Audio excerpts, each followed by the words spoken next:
Good evening, everybody, and welcome back to another episode of Midweek Mixup. This week, I have to welcome back Forza Erwin to the panel after a little bit of illness and whatnot. He's eventually returning, which is great to have him back. Great to have him back.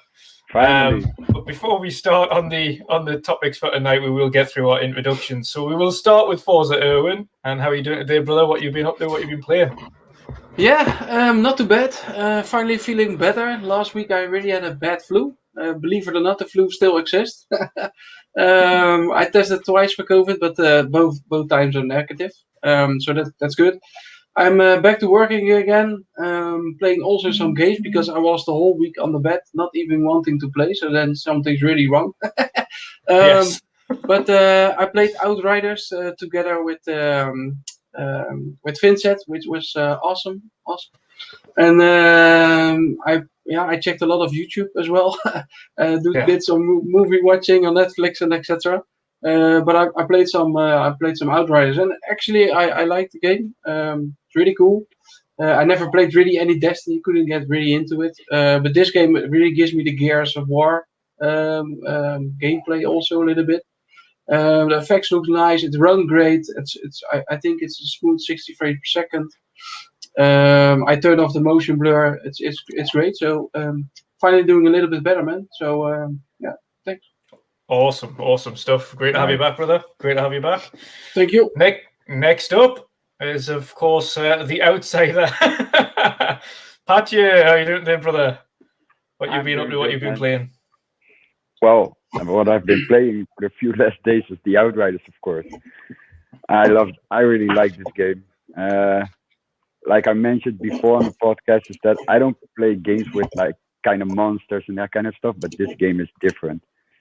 I'm hooked. So yeah. Sweet. Awesome, man. Awesome. Have you been playing anything else, or has this game got you hooked? No, like I said, the last few days I'm only playing Outriders. Did some PUBG, but I don't know, for some reason I went back to Outriders. Just wanted to level up real quick. Wanted to just go straight back in. yes. It's really like we all had the problem with the servers and that kind of stuff, but still it's a really awesome game. Yeah. Thankfully it looks like the server issues are starting to subside a little bit. And obviously when they eventually get the first patches out, I think that will probably resolve quite a few things. They haven't had a Day 1 patch. They haven't had a patch at all since it launched yet. So that might iron out quite a few of the issues people are having. Final panel member before we get to our guest this week. Archimedes, how are you doing today? What you been up to? Thank you. I'm doing good. Thanks for having me again on the show. What have I been up to? Man, since I wasn't on the show last week, I think I have to repeat my last 2 weeks because I finished quite a lot of games before Outriders took over my life. I finished Gears Tactics. Awesome game. Man, I don't know why I slept that long on finally playing it. I really enjoyed it. Then I finished the Outer Worlds DLC. Outer Worlds is always good. No complaints there. Then I played a lot of Octopath Traveler. Yes. Man, I'm so glad I gave that game a second chance because I played the demo back a few years ago on the Switch, and I started that demo, and after 10 or 15 minutes, I just put that demo down and said, nope, that game is not for me because, well, basically the first 15 minutes in the game, what you do is reading text, not doing anything. And I said, okay, that's not for me. But I'm glad I gave it a second chance because it is really good. Once the game gets going and once you get your crew together, that is such a fantastic game. I have like 25 hours now on that game, and I will definitely put another 25 hours into it. So good. But then, Outriders launched, and ever since it has consumed me. As you know, we played a lot together as well yesterday. Such a fantastic game. It's fun solo. It's fun in co-op. But I think we will talk about that game a little later, a little bit more. Yes, most definitely. Before we get into those topics, though, our first time podcast guest, Mr. Zamo. How are you doing today, brother? What you been up to? Yes, I'm doing good, brother. Thank you for having me here. No problem. Thank you. And I've been playing some Recore, and I think I've been playing some Recore. I started playing some Recore, but then I didn't like it very much.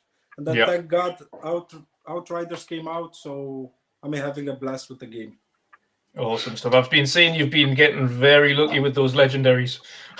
Yeah, but I think it's like a kind of game, like legendaries are not that good. Yeah, I've kind of noticed that as well. Ones. Yeah, I'm having just more fun with the purple ones. Legendary is good to brag, but I don't like them. Maybe I don't like the one I have. But that's it. Yeah. What did you like about Recore? Normally, I'm not into so much in those kind of games. But Recore was actually one of the games that I almost finished because I missed one fucking diamond in the tower, so I'm completely fucked.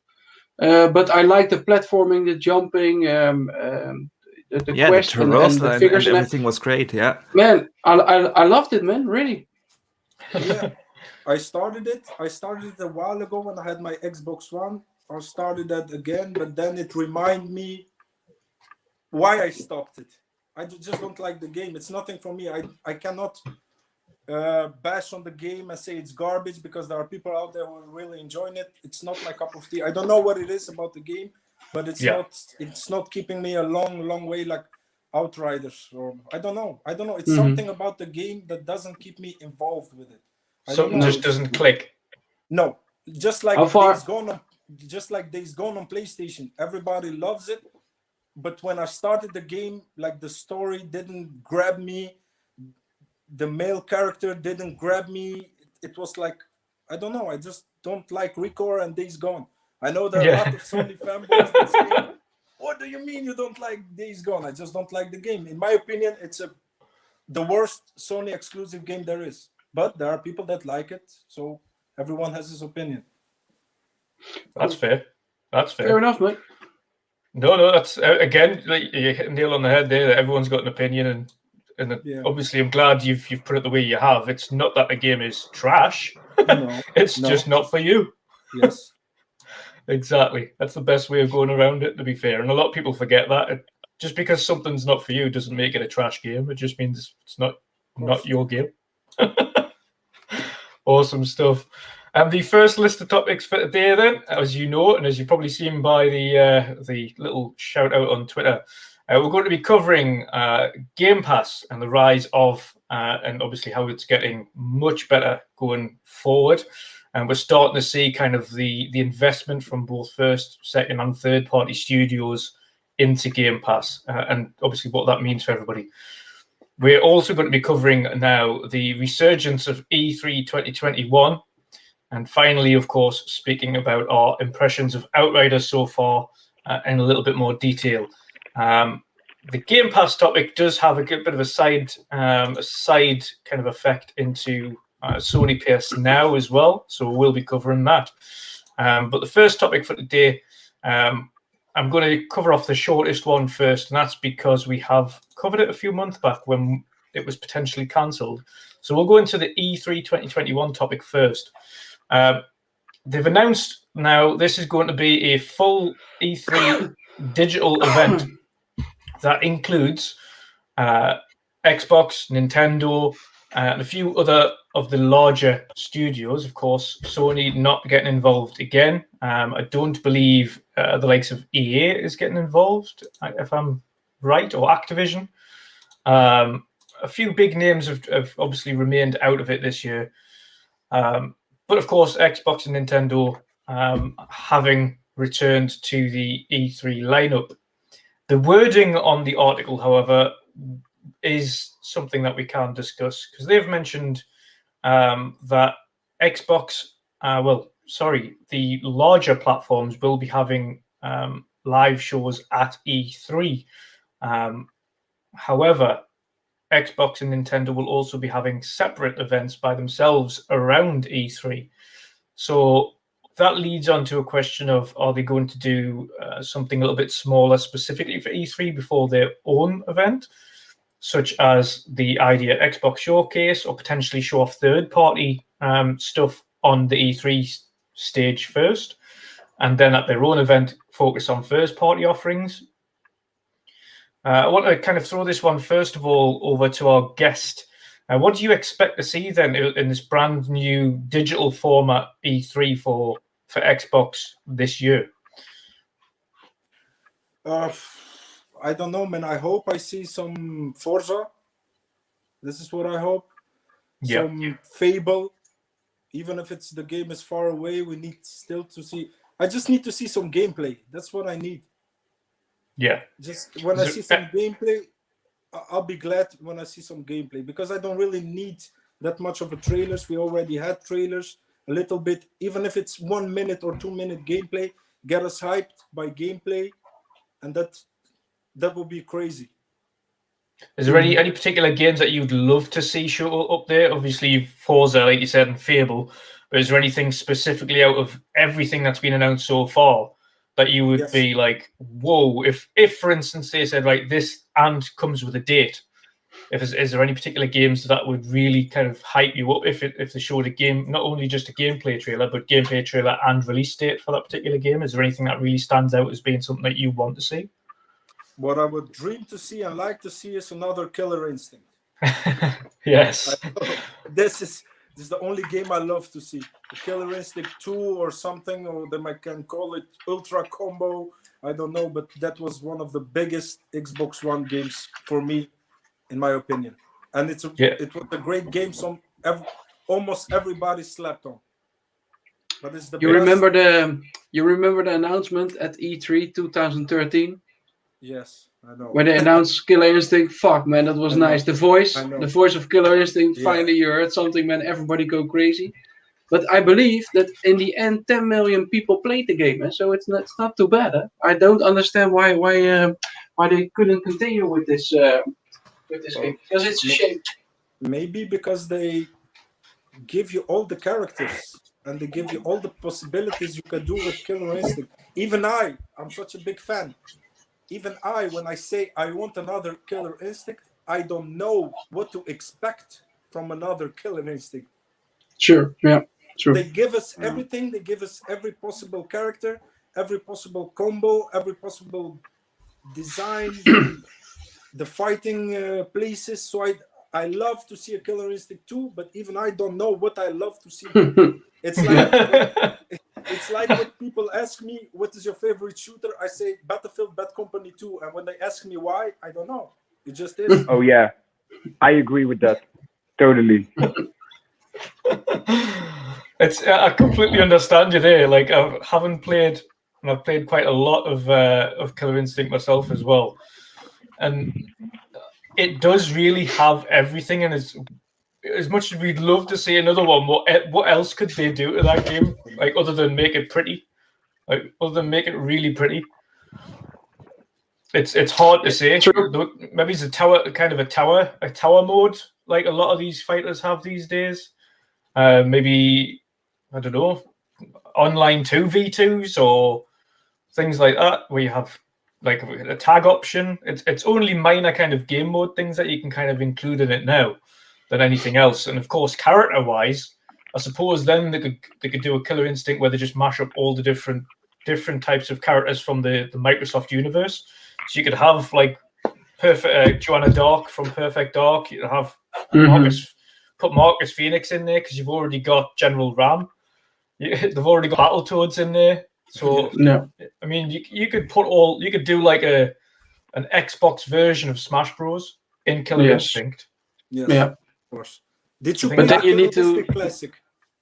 Yeah, but yes, indeed. But then you need to really radically, let's say, turn over the graphics of the game if you want to go like Smash Brothers, and maybe that's something good to do. Yeah.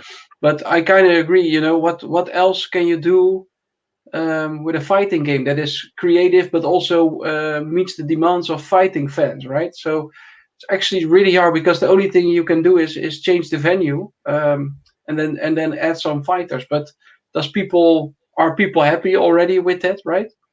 I don't know. And I don't know also how many fighters in the end were added to the game also. Is it like 50 or something in total, or what is it? It was about 30 something, I think, in total. It was a fair few fighters. It's good, huh? But I liked how they did it. So they released, let's say, a game that was, let's say, quite sparse with the fighters and etc. Not so much characters in it, and also not so much levels. But I really like the idea of the season. So they keep adding characters to the game and levels, and I really like that approach. And it's the same what they did also with GT Sport. You know, it was very less content in the game when it released. The same with Sea of Thieves. You see with such games, when they start announcing seasons and people getting more drawn into the game can actually live for many years. So maybe what they need to do is just release a Series X version, so enhance it with 4K 60 or ray tracing or whatever kind of shit, you know, and just let people see the game shine at its fullest, and let people then maybe enjoy and maybe put some extra characters in. I don't know, just saying something, but yeah. I mean, they could quite easily, if they don't know what else to do with that particular franchise, and of course it handles well. The fighters are all, I would say, unique, but I just stick with this with one character all the time because he just plays exactly like Ken or Ryu. They're my favorite Street Fighter fighters by a long shot. I just mastered their moves, so I just stuck with the same guys over and over again. But really what they could potentially do then, if they don't know what else to add to that particular game, is just get a really high polished Series X and S enhancement for that particular game. Add all the bells and whistles, potentially put another expansion in there, or just another season. Just let them know that they're still doing something for that game. Because again, I think they've got to find another development company to work on Killer Instinct as well. Yeah, which is another because thing. Tencent, they moved to Tencent, or what was it? Some other big shop? Yeah, I think it was. Was it not Amazon? Yeah, Amazon could be. Yeah, it's a shame. But yeah, so big fighting fan. So outside of Killer Instinct, any other games that would really get you hyped up? I don't know.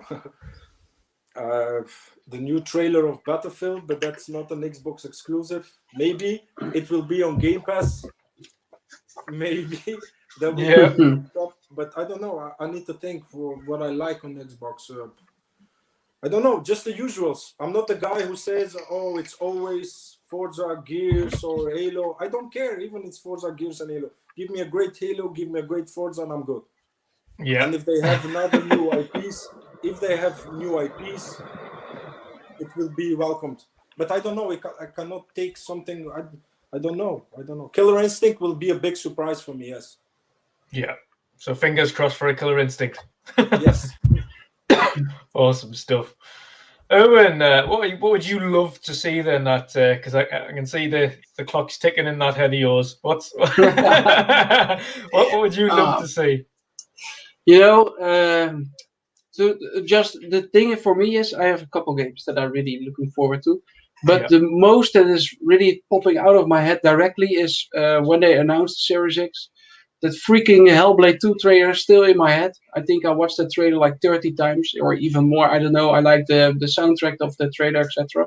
But I'm super curious about how it's going to look. I really liked Hellblade 1.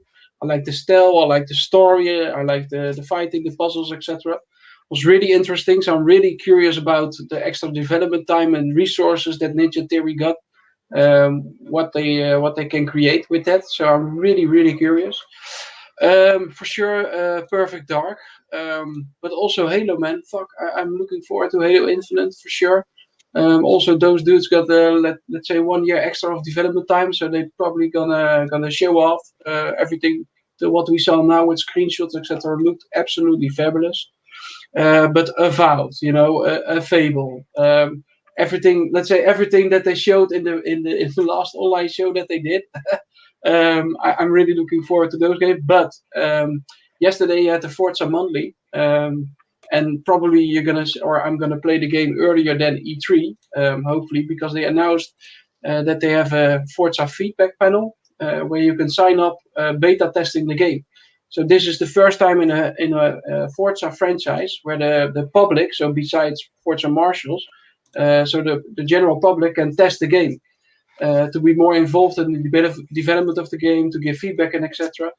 Yeah, man, I cannot wait to try that. And it also means that if we're already going to beta test the game, then I'm really hopeful that the game will release at the end of the year as well. So I think we're still gonna get a pretty decent year with a lot of games coming, a lot of games that are coming out that I like actually.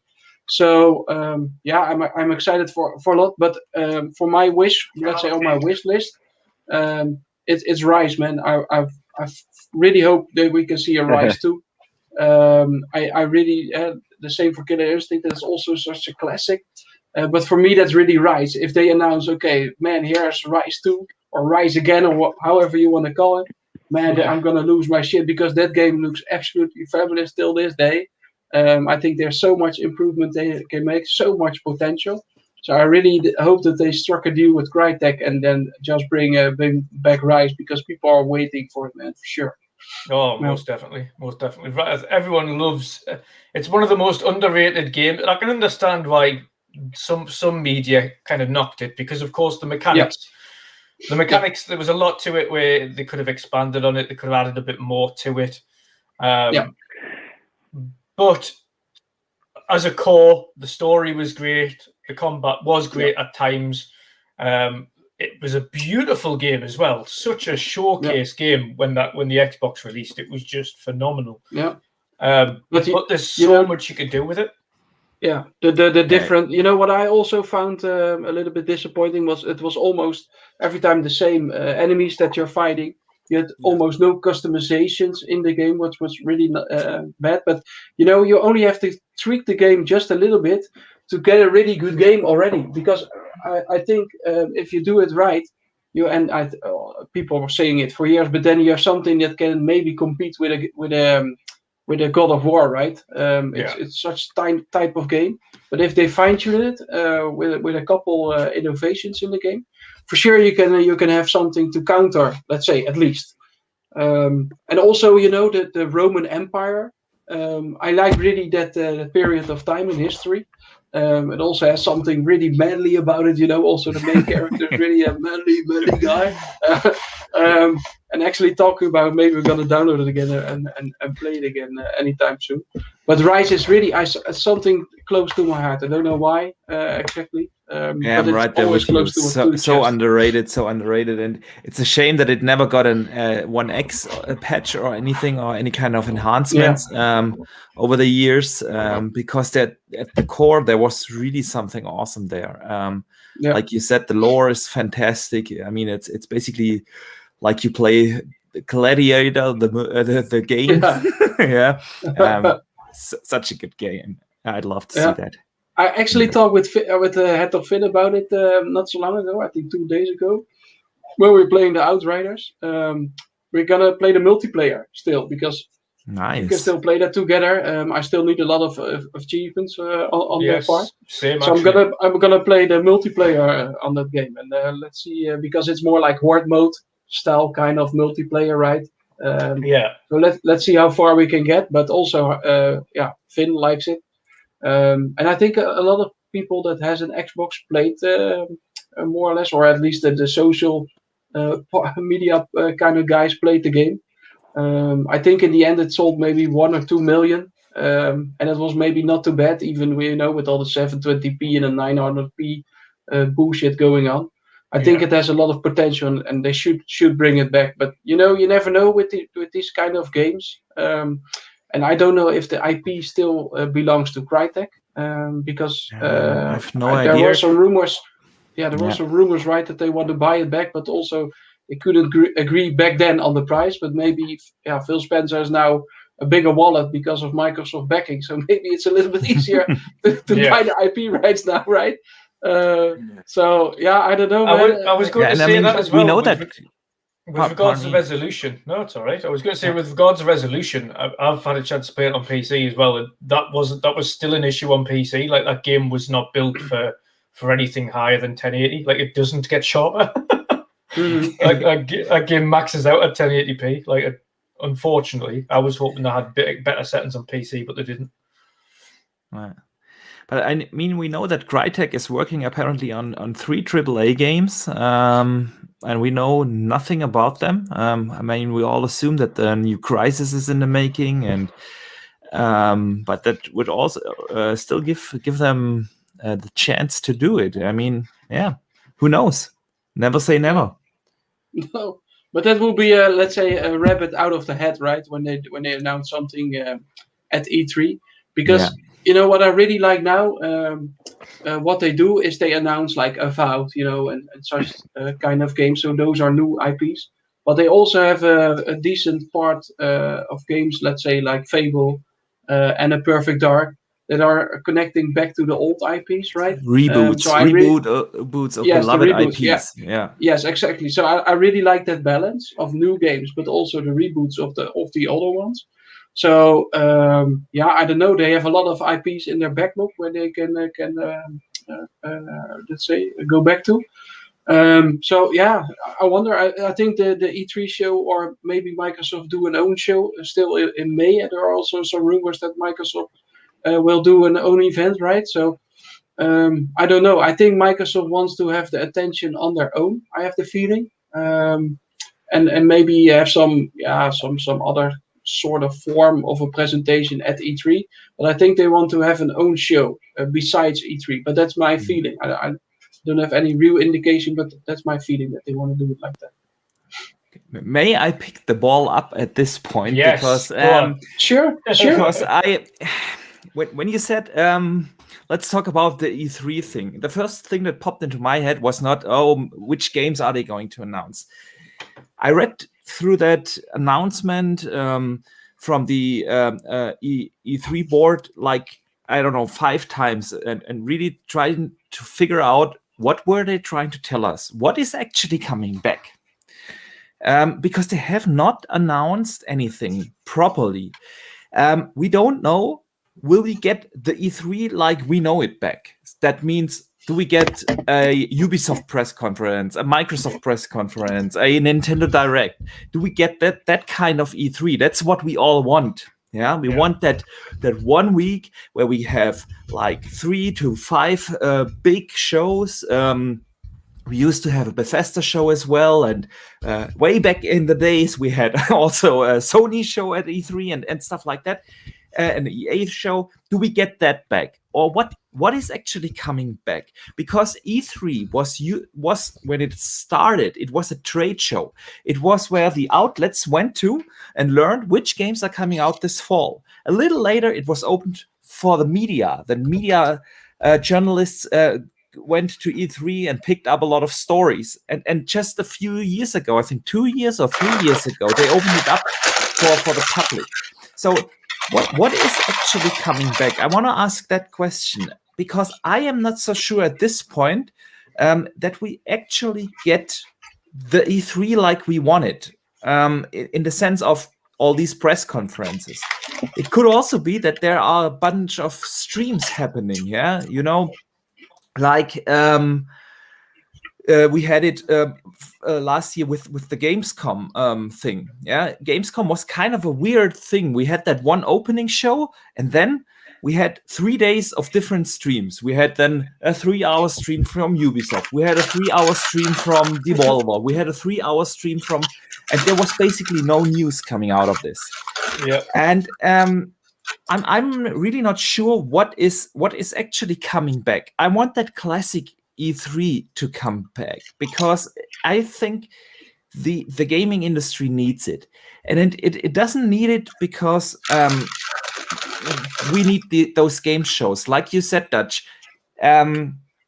Microsoft can make their own show, and they can get a way better focus on their event if they held a show, let's say in July, like they did last year, 1.5 hours long, and everyone would just be talking about their show. But the gaming industry is really missing the public attention if you have those single events scattered across all year. And that's why I say the industry needs it. Who is doing that? can we just mute it, Erwin? I thought I was muted. Fuck. I thought I was muted. I have the headset to mix with, but I thought I was fucking muted.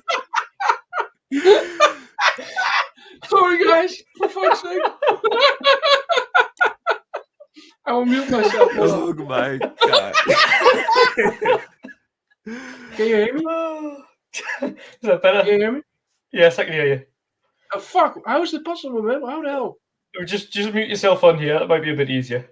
Yeah. Is it now okay or no? Nope, still hear you. hear you though. How can you mute?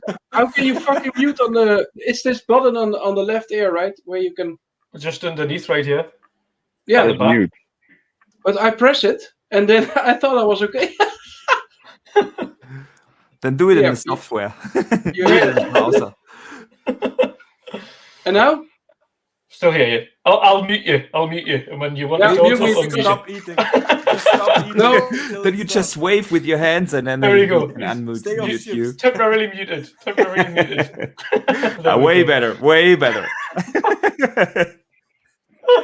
Right. All right. You were saying. Yeah, where were I? I mean, we need what we didn't have last year is that 1 week where the general media, like in the UK, something like BBC or something like that, or that just regular media is reporting about the gaming industry. We didn't have that, and that is really important for the gaming industry because you need that event where this this form of entertainment gets recognized by the public, and I do hope that this will come back. But at this point, I'm really not that sure because we all know about the fees that they requested from the big publishers to be part of E3. And I mean, that's the reason why Sony backed out. Yeah, they just said, okay, we can. They are not providing anything that we cannot do on our own, but we don't have to pay the fee. Yeah, and that's why EA is backing out of E3 and so on.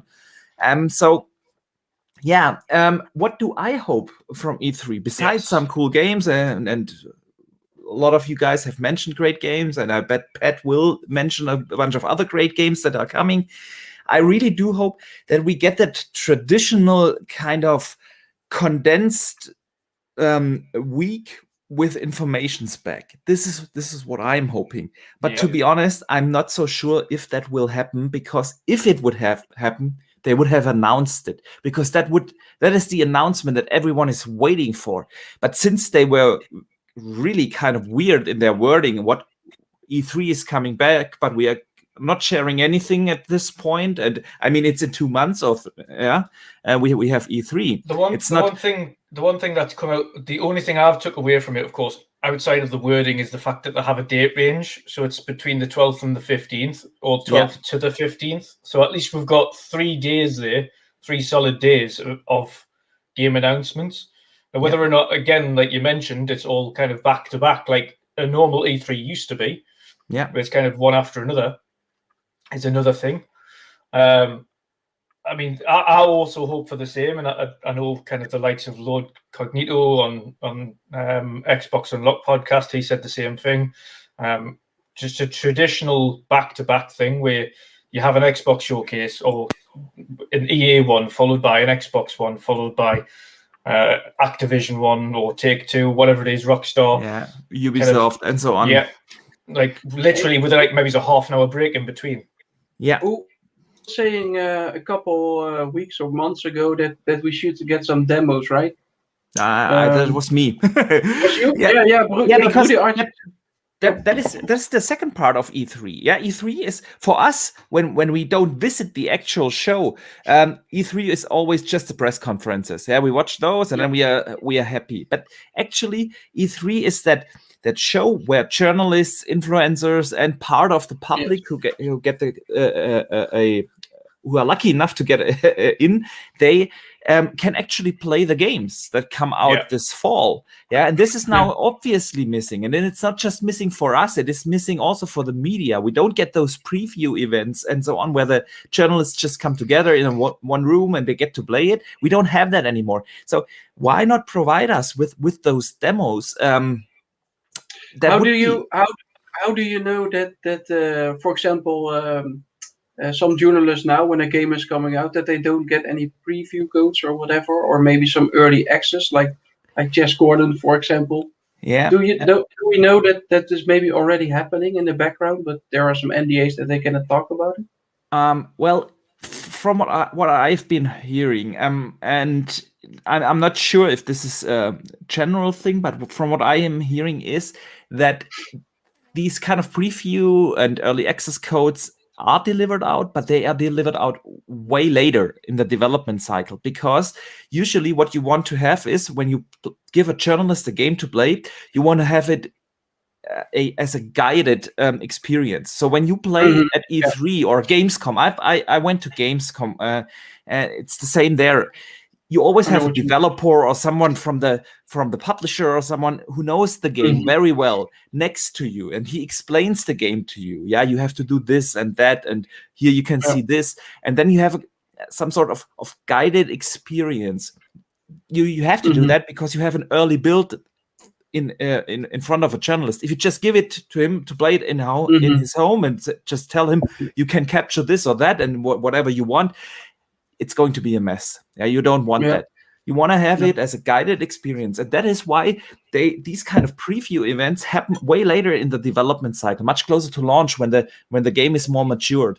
And yeah, so there's really the difference. Yeah, of course. And this isn't me now just guessing. I've heard it for 2 games that this happened. I wasn't part of it, but I know someone who was part of it for 2 major games that will come out. Or came out last fall. They did it last year.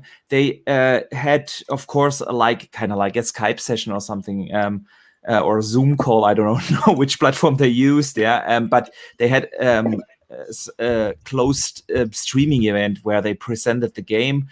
Screen captures were not allowed, but they at least presented the game. But this is definitely not the same like if you give a Jess Gordon hands-on and he just writes in his own opinion. And this is also missing if we don't get our classic E3 back. Yeah, we shouldn't forget about that.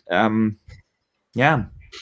So yeah, my answer to the question is what do I want back? I want that back. I want you want the original format back. The original format back. You can make it online. It doesn't have to be. Yeah, you can do that as a digital event.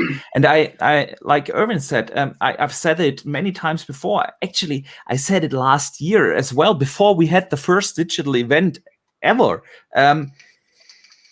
Why not bring out demos for the public as well? If you put together a demo anyway, you not just release it to selected journalists from IGN who will trash your game anyway because it's not from the right publisher, but give it to actual gaming fans. Yeah, just like Erwin has applied now for Forza. Yeah, something like that. You can do that. You don't have to give it out to the general public. You can make it as a closed alpha or whatever you call it, and Outriders did it. Yeah, when you played that, I played Outriders the alpha back in December, I think it was. It was Xbox Insiders. Via Xbox Insiders, yeah. My image was completely watermarked. There were a lot of Boxenbergers across the entire image, yeah. So if I can't do screen captures, and if I would, it would be easy to identify myself. So that's really something you can do. It's not impossible. And developers and publishers now had more than a year in lockdown and pandemic mode to adapt to that. And I really do hope that they use that as a chance to bring these E3 kind of events to a more broader audience. But one last thing now, and then I'll hand it over to Pat. The thing why I think that this is not going to happen are actually 2 things. The first is, like you said, they said it's a 3-day event. Yep. And it won't cost anything for anyone. everyone gets the same access. It's all public, and that is just bringing in my head, okay, that's kind of like a 3-day Twitch stream, yeah, where you have like some moderators, and then you have these extensive gameplay demos and interviews, probably stuff like that. Yeah, kind of like the idea at Xbox Showcase just for 3 days. So yeah, because if you would have it in a more traditional sense, there would be something like a forum now where you have to apply as a journalist or influencer, that you get closed behind closed doors sessions or something like that. But there's really nothing out there. I checked, because obviously if that's a chance for as an influencer, I want to be part of it. But so far to date, and again, it's in 2 months, you cannot book any closed behind door sessions or anything. So yeah, either that's just not out there for the public, but they said, they literally said, it's going to be free for everyone. Everything is going to be open for everyone. And if that's the case, I highly doubt that it's a classic E3 format. But Broyr, isn't it that the E3 for us, let's say, was always kind of a digital show anyway? Yeah, it was. Because they, of course, they had an audience over there, but we saw an online presentation anyway. So to return to such an older format, let's say, it's quite easy, right? Only you don't have the audience that lose their shit. But okay, besides that, you just have a presentation where they have the Microsoft Theater, for example, that they can use, and they can do the presentation over there, and then maybe put some puppets in the chairs of the theater. But they can just have their own presentation like they did normally. But yeah, if it's a 3-day show, I'm not hoping that we get something like the Inside or the Indie Xbox show, right? Because man, that was a drag. I like that you can have, put the indie developers in the spotlight and stuff like that. But if you get all those, those interviews and fake happiness and etc., man, it's gonna be a drag. Yeah, exactly. But if you don't have that, if you have that, what we want, those big shows and everything, they would have come out by now and said it. I mean, again, it's in 2 months. If you have to the pre-production of these big shows must have already started. It's not like you just pull out such a show in 2 months. So last year. Yeah, exactly. That was last year, and then you need all the editing. You need the artists to do the graphics and everything. So the production of that whole thing, it is way too close to the actual E3, which is again in 2 months. And so that's why I'm a little concerned that we won't get the E3 in the way like we actually want it. I think one thing we can kind of conclusively say now is, with that kind of idea Xbox Showcase already out the way, I think the vast majority of the content now will be big, either AAA first or second party content. We might have a couple more independent games in there, but not to that influx. We won't be like, here's a sizzle reel of indie games. We'll probably get something like a quick Game Pass kind of ish sizzle reel that might last a minute or two for indie games, but I don't think we'll see kind of after a 4-hour Twitch stream this I don't think we'll see something to that extent again this year for indies. I think I don't think so done. Too. They did it on purpose. I think they did it on purpose, that show already, to just have this out of the way. Because I think they have so much to show with all those bloody studios. I mean, how much studios is it at the moment? 23 studios. 23. But within those 23, each one of those has several teams working on different titles. We'll get 23 crackdowns this year. I mean, there's also the rumor, and I did a video this week on this. There are multiple sources at the moment that say that we will have another game-related or gaming-related event in April from Microsoft, and I think that would totally make sense because, like you said, the E3 stage or whatever it will be. I still think it will be, Microsoft will have a dedicated event in July, and E3 will be that what we not want. So, and we will have that big showcase somewhere in July or something like that. But whatever. this show, whether it will be at E3 or somewhere later, is for the first party titles, the Starfields, the Halos, and so on. There are multiple games, and those are not small games, not indie games, that come out before the fall season. We have the Microsoft Flight Simulator coming. We have Psychonauts 2 coming, Crossfire X coming. There are a lot of games, AA games, let's call them AA games, although I would probably assume Crossfire X with the production quality of Remedy is more considered a AAA game. But those kind of games, they are all coming, at least we assume that they are all coming before the big fall season. And so Microsoft really needs another event before that big first party showcase to show and start the discussion about the games that come before the fall season. Because the fall, we all know Halo has been confirmed. I mean, it's an open secret that probably Starfield is coming. We will get a Forza game, whether it will be Forza Horizon or Forza Motorsport, but we will get one of those two. So these are the big AAA games that will keep us occupied as the first party content in the fall season. And I doubt that they release a Psychonauts 2 in the middle of that fall season, or a Crossfire X, or the Microsoft Flight Simulator has already been confirmed to be a summer release. So when do they start to talk about those games? Correct. So in my opinion, it would only make sense for them to have an event in April or May, early May, to start talking about what is coming in June, July, August. And then they have the E3 event or whatever it will be, where they show Halo gameplay and Forza gameplay and Starfield, all coming this fall. And of course, a couple of teasers for 2022. 2022 and beyond. And beyond, of course, obviously. Listen, I think go on. All jokes aside, though, they need a couple of games, a couple of bangers to counter God of War and Horizon Zero Dawn. Because I think when Sony will show them games, I don't know about Horizon Zero Dawn. I'm not such a big fan of it, but I know the fucking God of War will look sick and be a sick game. And they need something like that caliber of game to counter. I think the likes of Perfect Dark would probably, especially the way that they're reinventing that game kind of from scratch with obviously a brand new homemade studio. I think Perfect Dark's probably got the best chance out of a lot of them to create something that's just unique.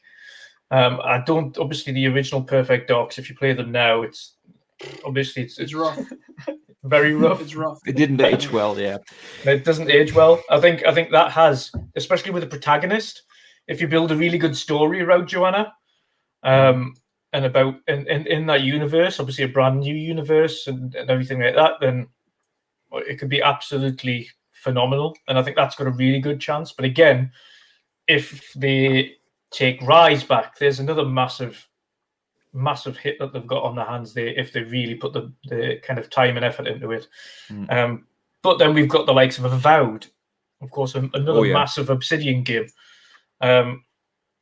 It depends on how these games. Hellblade 2 also. It's going to be crazy for sure. It's went from being an independent Fable, game. I mean, Starfield, come on, the first new IP in 25 years from the Bethesda game studios, but this is going to be a massive game. We have Halo, obviously. I don't think that Microsoft doesn't have anything to counter the Sony games coming this fall or next year. I mean, God of War will be a 2022 title. I really doubt that this will get launched this year. Horizon Zero Dawn, Horizon Forbidden West is probably going to be Sony's big fall title. I agree, and it's going to be massive. It's going to be awesome. I loved it, but if we get a Forza game and then Halo, and on top of that Starfield, this is actually quite a lineup for and in Game fall. Pass, and Game Pass, everything in Game Pass.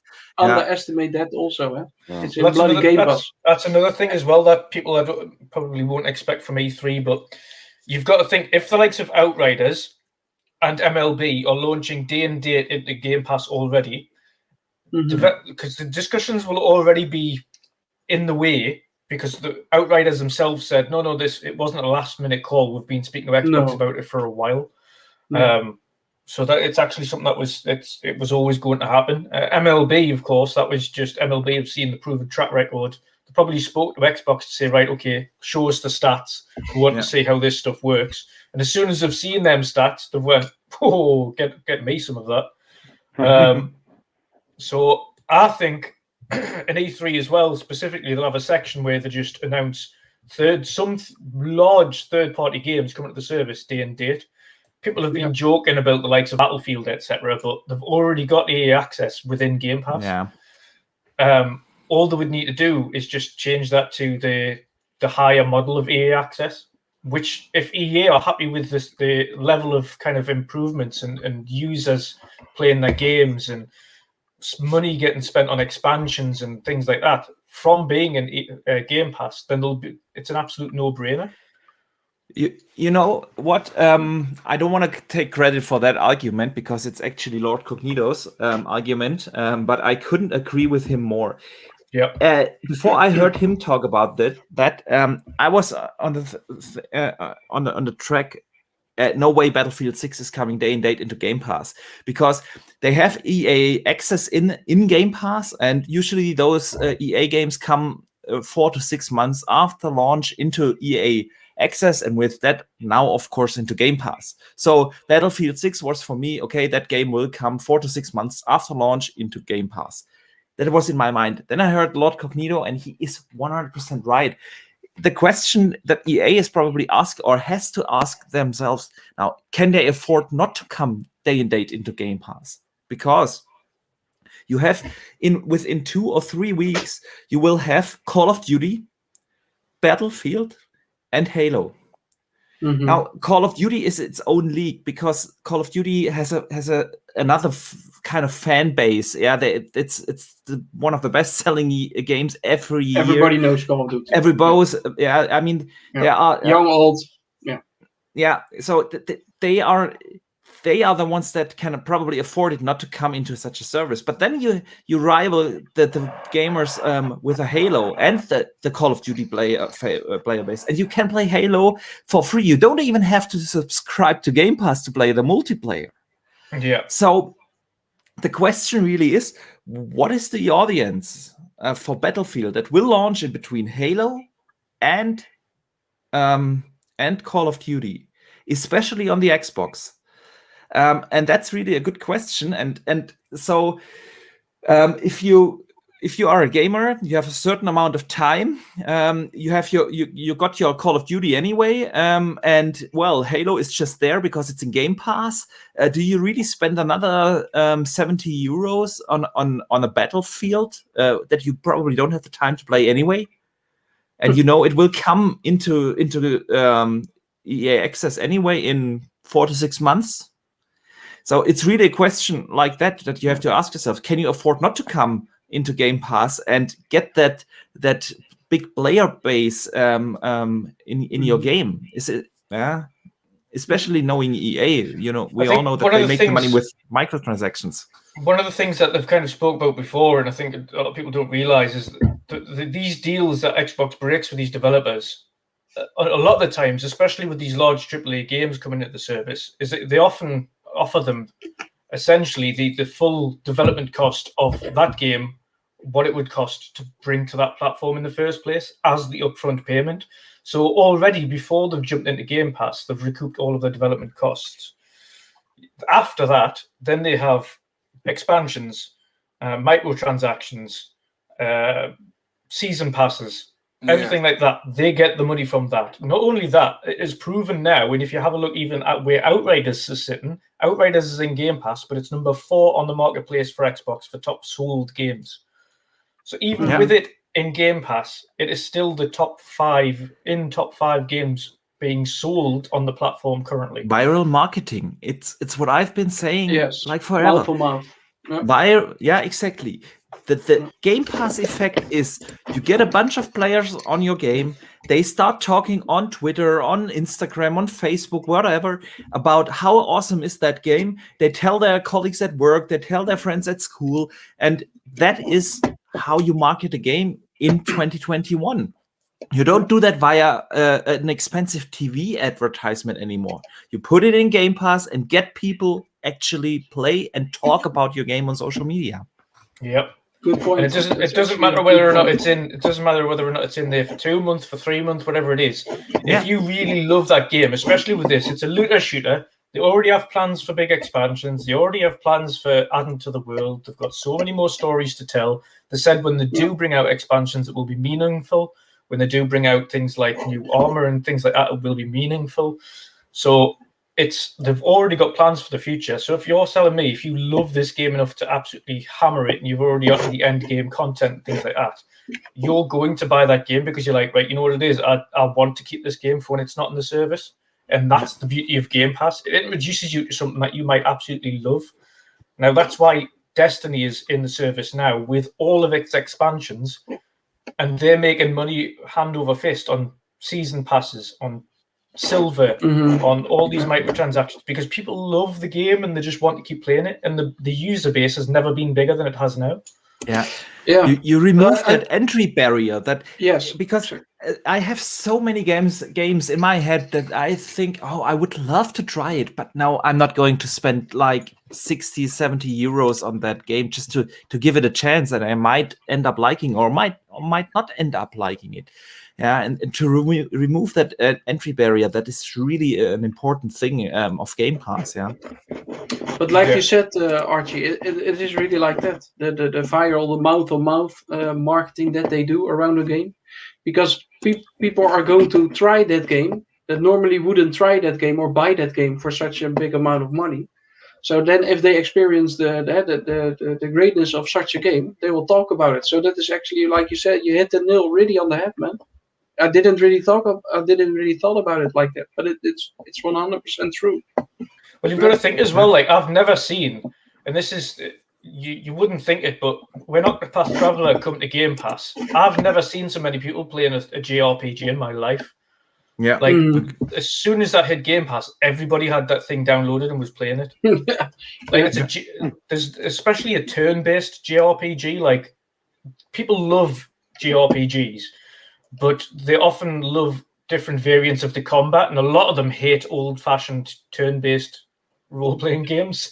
Yeah, and the art style. It's not for everyone. Yeah, that pixel art style. Yeah. Yeah, it's just, and it just shows you just how much that is doing for these games, because when Outriders first came out, people were like, yeah, it's beautiful, it's on Switch, blah, blah, blah, blah. And then out of the blue, Xbox and Game Pass, straight away. The moment it hits Xbox, it's in Game Pass. So A, it's a surprise it's on the platform in the first place. B, it's in Game Pass, so you can try it, even if you didn't think you'd like it. And then when people have played it, they're like, actually, this game is really good. Like, there's so much about this game. It's beautiful looking with the types of art style it has. All the special, like all the different kind of pixel sprites and things like that are beautiful.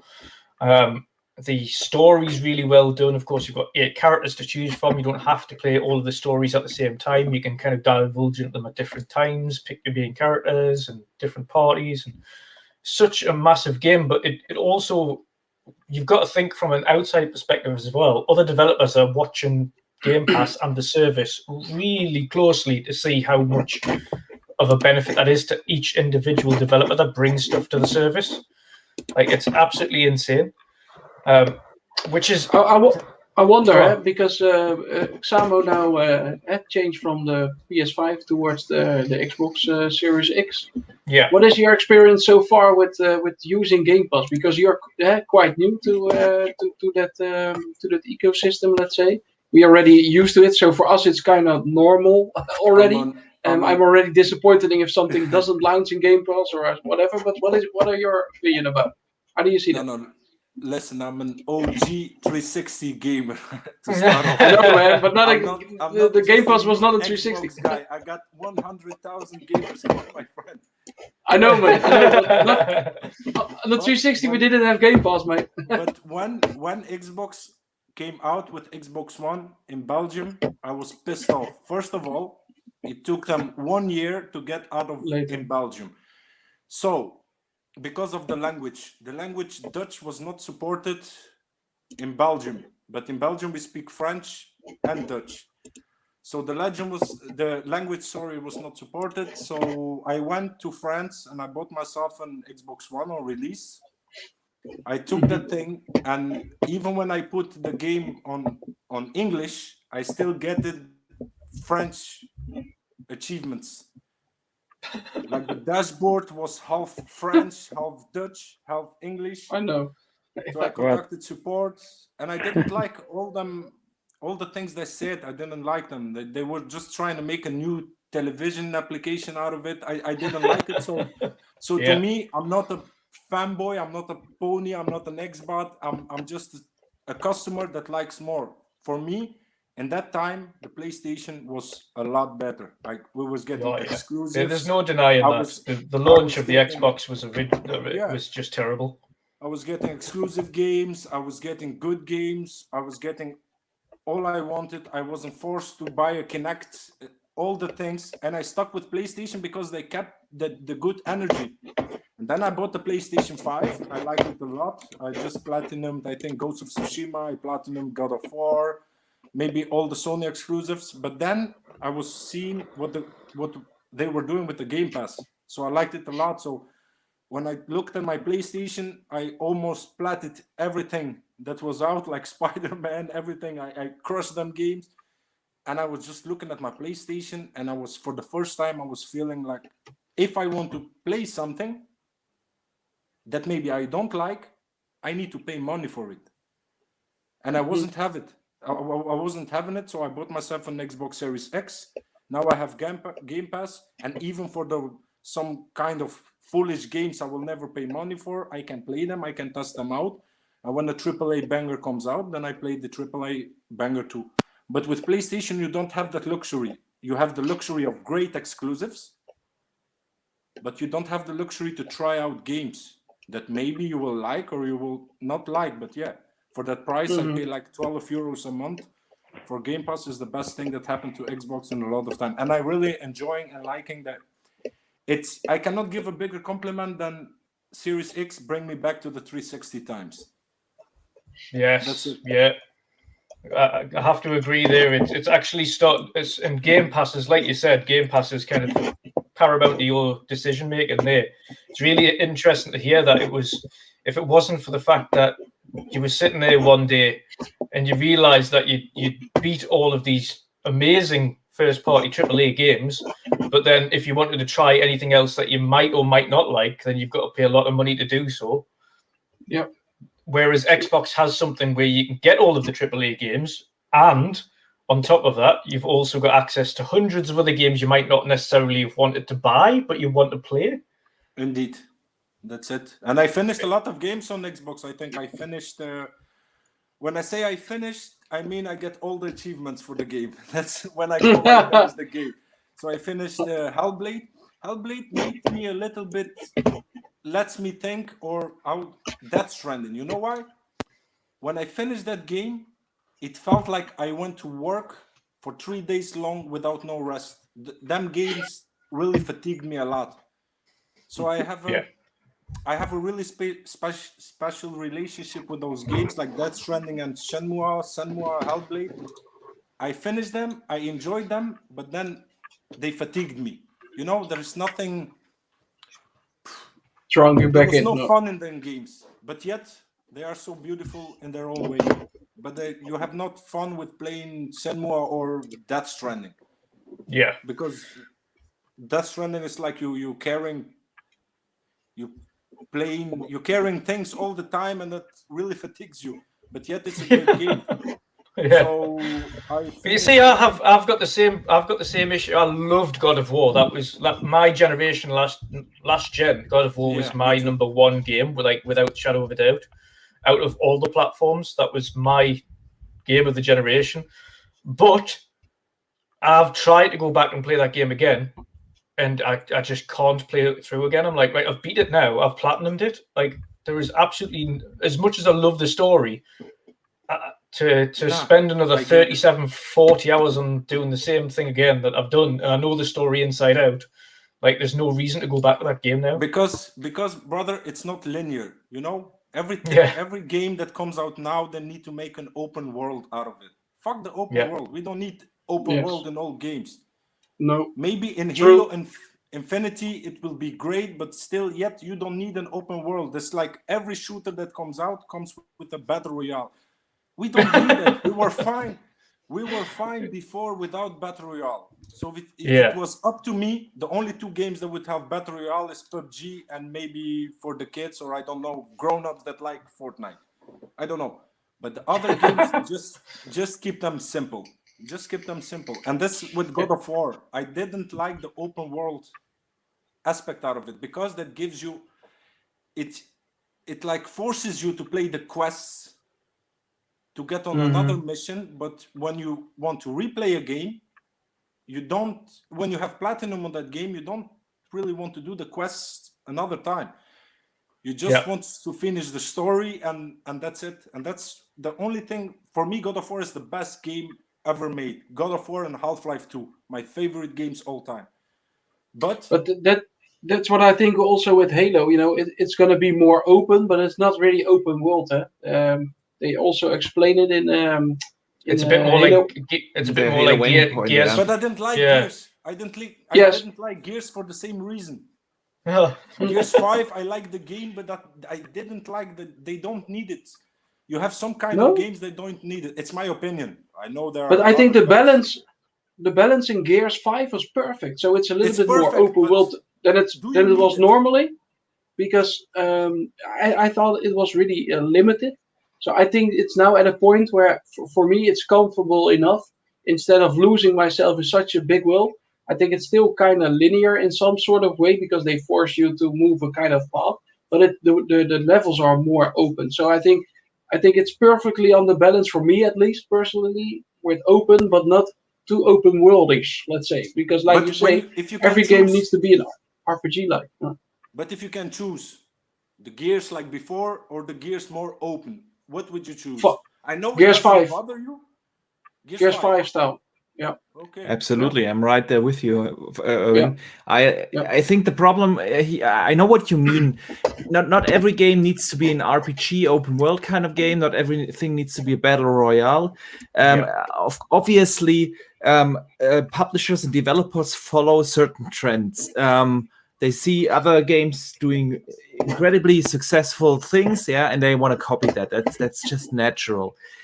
But then on the other side, you have to think, if you look at a series like Gears of War, a lot of people really told the developers, we are burned out. It's always the same, and so on. And now they try to innovate on the franchise and bring something new to it with those open areas and kind of side quest thingies and everything. And then people say, I want the old linear thing back. And you can apply that to a lot of franchises. If a developer innovates on a franchise, you always have a certain part of the fan base that say, well, that's not my beloved franchise anymore. And the others say, and if you don't do it, you have another bunch of fans saying, it's always the same. It's always boring. It's not nothing new. That's really the challenge here. I think Gears of War did a fantastic job of innovating in the franchise. They kept the core gameplay mechanics the same, but at the same time, they delivered something new. I really enjoyed that. I loved what God of War did when they reinvented the franchise. So one thing I will say for Gears 5 versus the original trilogy of Gears is that I think especially Gears 1 and 2, story-wise, they need to get back to that darker, grittier story. Yes. I think Gears 4 and 5 have kind of veered away from that a little bit, and I think they need to bring it back into that kind of more gritty world. I mean, everyone remembers that original announcement trailer for Gears 1 where they kind of had Sad World playing in the background. And it was almost kind of horror-esque. Yes. Yeah. And I think they need to bring it back to that instead of having this kind of, I don't know what, I don't know. It is more of a shooter, more of obviously a cover-based shooter, but there isn't any horror about it. Like, it's just big bosses and like the same thing. I think they've lost some of that. What do you think about the Hive Busters DLC? Because that's really with different kind of characters and stuff like that. It looked absolutely awesome. I like the environments. It looks super, super nice. It's like in an Uncharted world where you're playing in. Yes. Do you? And that was that was a bit more linear as well. So yes. That was a bit more. Yes. But I really like that balance. You know, I think for me personally, I think Gears 5 was for me personally the best Gears. To be honest, and then I played Hive Busters DLC. Now I thought, hey man, this is also really nice. It's really linear. So for me, I'm a little bit 50-50 almost. But I do agree that you know, those guys with Marcus Venus, etc.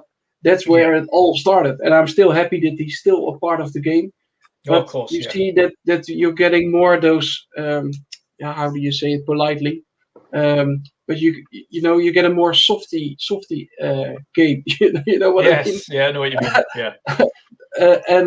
But that also has its charms in some sort. But you know, but to come back at the question, I think you can have an open world game, but not with so much RPG elements in it, or not so much of a sandbox as an RPG is.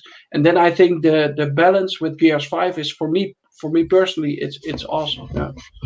Yeah, it's a great balance. It's a great balance. I was not saying that's not a great balance, but I was saying some games, to come back to what Archimedes said, maybe it's his favorite game, but I don't think Gears need it, because when I play a game, just like I will take God of War now. They had the open world aspect, and then I question myself, what did the open world aspect bring to the game? Fucking nothing. Nothing. Yeah. Nothing. It was wasting my time. The Niflheim and the misty bullshitting, it was just wasting my time. I just couldn't wait to finish the shit off, to just get to my story point. And that's my point. If it doesn't add nothing to the game, just leave it alone.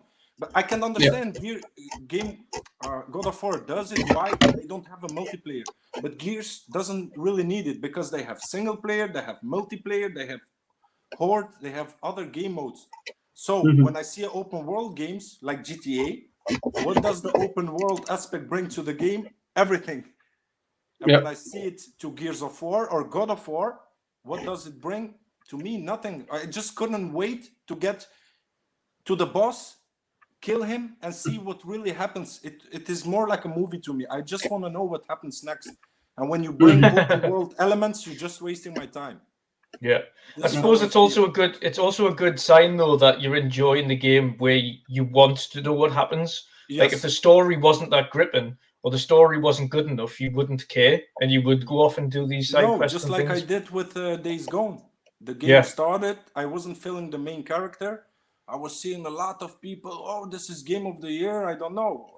I'm just glad I gave a second chance to Ghost of Tsushima, because that game became one of my favorite games all time. It had a rough beginning, a very boring beginning, but when you get to the half of the game, then shits pop off. And that I like. Did I like the side quest? Hell no. Too much side quests, too much thing for... Just like... One thing I hate about Gears is they don't make achievements fun. Yeah.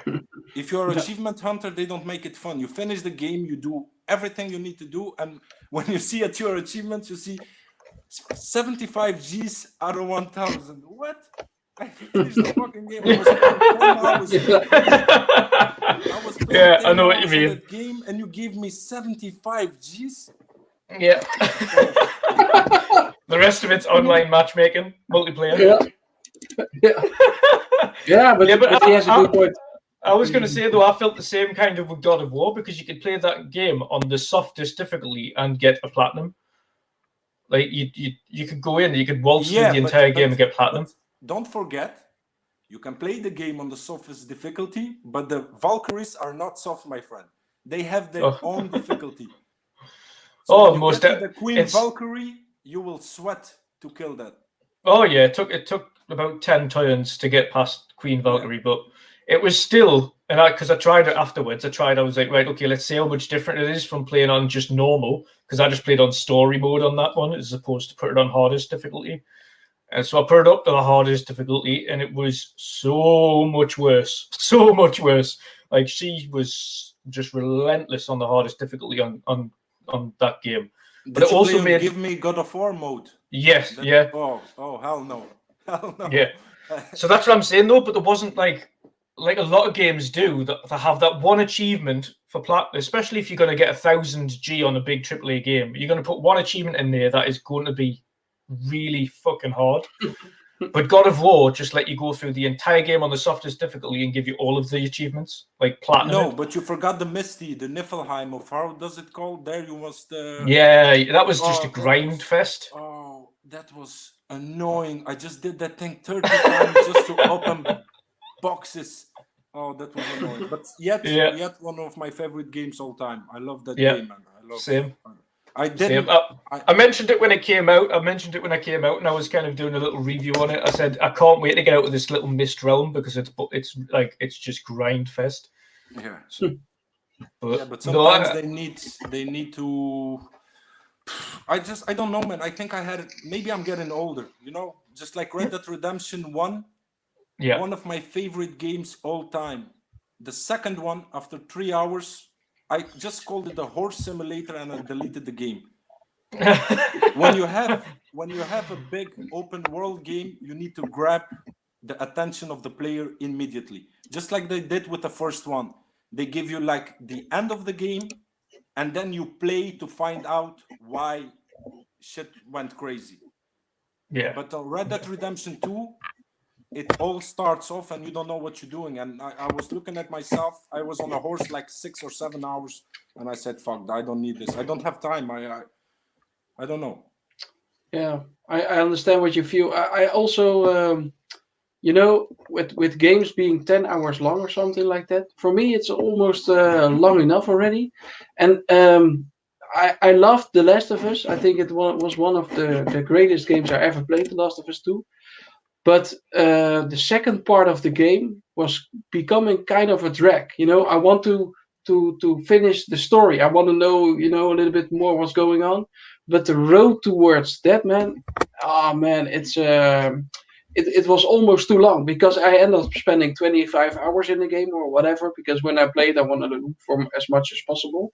But then I would want it to be a little bit shorter instead of they make the game and because they just think like you say, Samuel, also like, okay, we just put it in just to put it in and just to make the game a little bit longer, but not really a reason whatever. But you're talking about The Last of Us 2, aren't you? Yeah. But the most fatiguing part of that game is very tricky because you have Ellie, you upgrade her, you almost are at our end of playing, and then you get Abby, or I don't know what the girl name is, Abby, I think. Abby, and then she does not have no upgrades at all. You start from the beginning off with her. And then when shit gets really good, then they put you back to Ellie. So they hyping the game really, really high. It's getting really, really high tension. And then when the game has the most tension, they bring it to another character. So if I can say one main point to the game, it's like every time the game gets really tension, they try to bring it down by switching characters, I think. But it's a great game. It's one of my favorite games also. So really good. Really good. Obviously, I want to slightly bring it back. Obviously, we've covered the E3 topic now. We've definitely covered Game Pass, but what we haven't covered is the fact, of course, the big, more so on the American, because obviously Europeans aren't looking at MLB as the biggest fines, but we understand its, let's say, its importance in what Game Pass is doing. MLB being the show, at least anyway, is the major MLB franchise for baseball. Especially in America, and in that it's the same equivalent of putting FIFA on Game Pass day and date for Game Pass as opposed to Pro Evo, because Pro Evo is not the biggest out of the two of them. if you put FIFA in there, it's gonna be a massive get straight away. MLB going in there is an absolute massive hit for Xbox on the American side, but it also shows the draw if companies like that are putting Sony made products into Game Pass day one. But then obviously it's still a full chargeable affair over on Sony side at $70. Or from what I've looked at anyway, it's $70 if you want the PlayStation 5 version. If you're on PlayStation 4 and you want the PlayStation 5 version in the future, that's $84 or $85. So you have to pay for the cross-gen version. So it's either way, it's absolutely, it's especially for a day one get, it's just unbelievable. Like it shows how much Game Pass is starting to draw in developers when a franchise like that wants to be on there at launch. I mean, Archie, I'm going to, because you've got to go very shortly, I'm going to ask you your opinion on MLB going into Game Pass. Again, I know you've mentioned this yourself in your recent video, which everyone can go and watch, but you're obviously not American, you're not into baseball or anything like that. But what's your thoughts on MLB going into Game Pass? Yeah, well, like you said, the game itself really doesn't interest me at all. I have no idea about the rules of baseball. I've never watched it, never played it. Not my sport. It's nobody plays it or watches it here in Germany. But the interesting thing about this is the implication of it, because if you look at it, we have a formal PlayStation exclusive that is developed by a Sony studio that now comes day and date into Game Pass, and the question really is, where's the value on the PlayStation side? Then it is incredible what Microsoft is providing with the Game Pass and the value for the ecosystem. But you kind of look over to Sony, and the only thing where they provide a good value at the moment is PS Plus. That's what they do good. They have way better games in PS Plus than Xbox has in games with gold. I just downloaded today Soulstorms, which is a 50 euro game that just released. So that's really a good value there. But that's about it. Everything else seems to lie with Microsoft, and now you can really ask yourself, why are they not putting the game into PlayStation Now day and date to get an idea? Can a game be profitable, sustainable when you bring it day and date into a subscription service? They don't really have that much data on that. I'm sure they have heard a lot of things. They have heard the pitches from Microsoft and so on. But to have your own data to see how does a game perform on our platform, in our subscription service day and date, that would have been a great chance.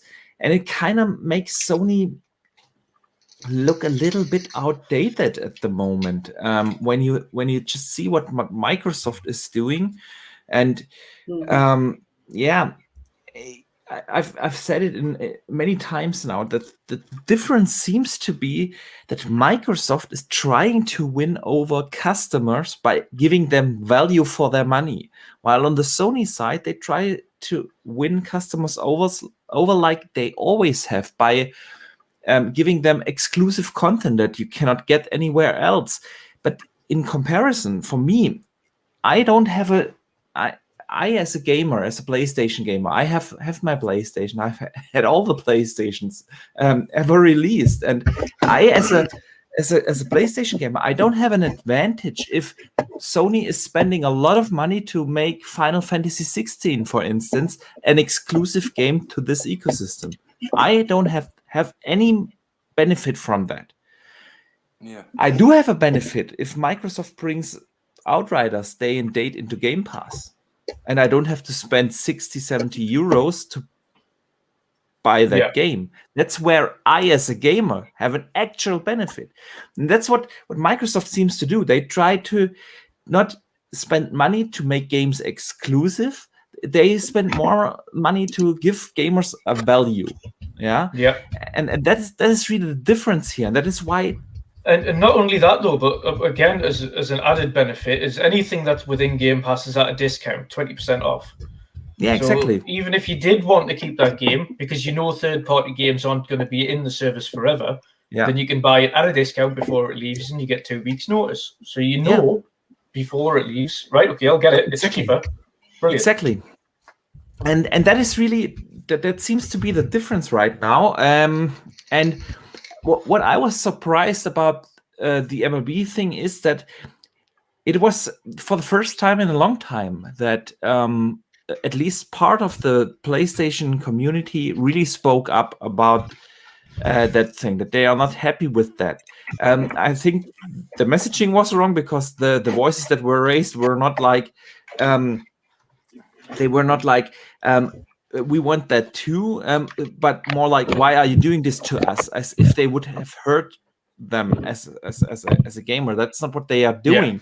They are just not providing the same value. But it's really something that the PlayStation community usually does not raise their voices.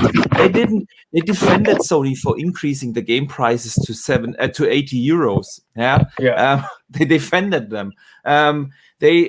They really trashed a lot on Game Pass as it being a service for old games and games that released day and date in there are Game Pass fodder, and now their own exclusives launched day and date in the service, and it really changes the landscape and the arguments from the fanboys. But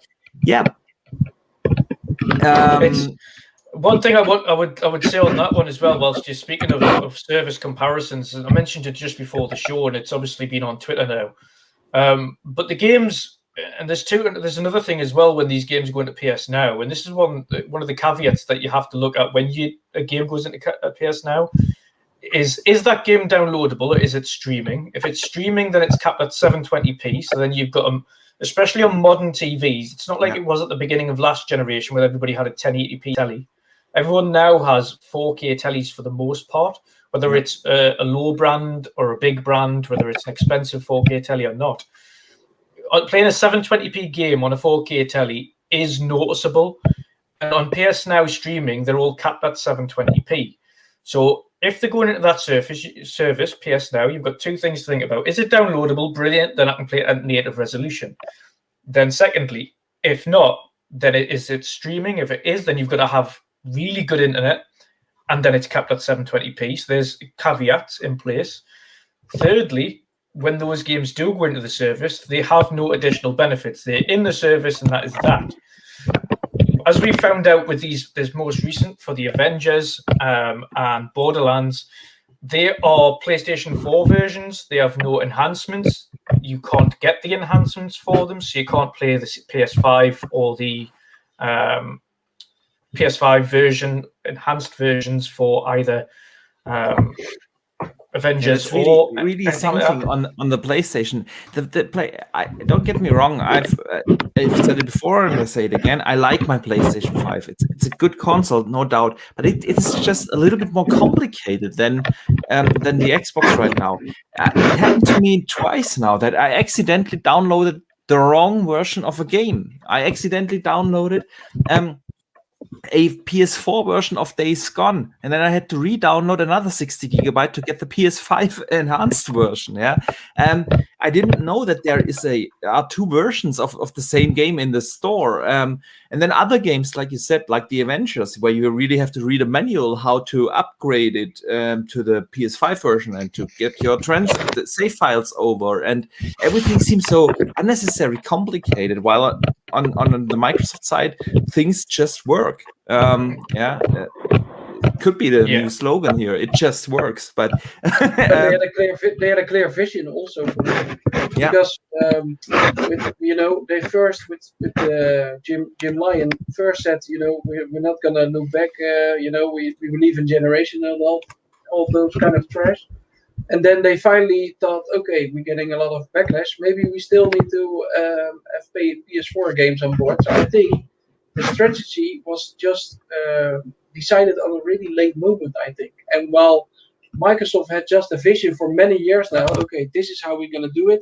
It's beyond generations, and how can we make it the easiest for gamers? And that's why they had smart delivery. And first, people thought it was a bullshit marketing term. No, it's really where they thought about it, but it's something in their strategy for many years now.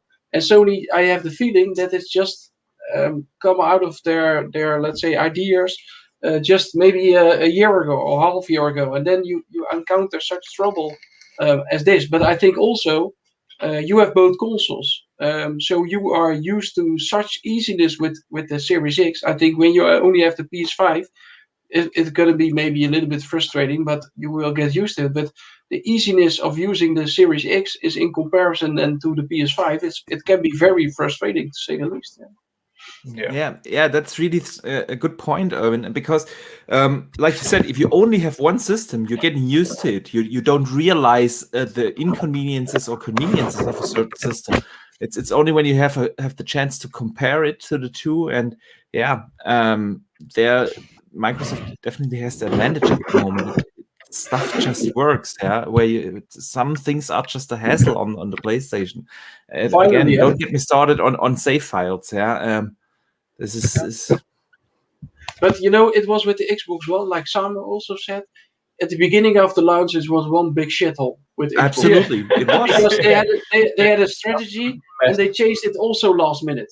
So then you encounter all sorts of kind of troubleness with dashboards and etc. All those other bullshits. And now Microsoft have everything clear as day. They just have a strategy. They are working towards it for many years now. You get the console, and man, when the first time you open the box, it's an experience. So you open the box, it's an experience. You will install the console. It's a super easy experience. You will load up the games. The smart delivery is easy as hell. The cross saves, everything works. It's just an amazing, easy experience. While on the PS5, you get more the situation with the XB1 that they needed to change the strategy probably. And then you encounter such stuff. But I think really, if you compare the Xbox One launch, and sometimes I don't think we give Microsoft enough credits, because that was really messed up on almost every front. And if you see how much they have grown towards this launch, it's amazing. It's really something that I give them. Yeah, it's a night and day difference. And we wouldn't have gotten that if they would have had a successful launch. That's always what I'm saying is when companies get too successful, they get cocky. They got a little cocky at the end of the 360 generation, and that's why they had that. They thought they can get away with the Xbox One like they did. Now they changed a lot to the better, and it kind of reminds me a little bit of the launch of the PlayStation 3, where Sony also was a little cocky,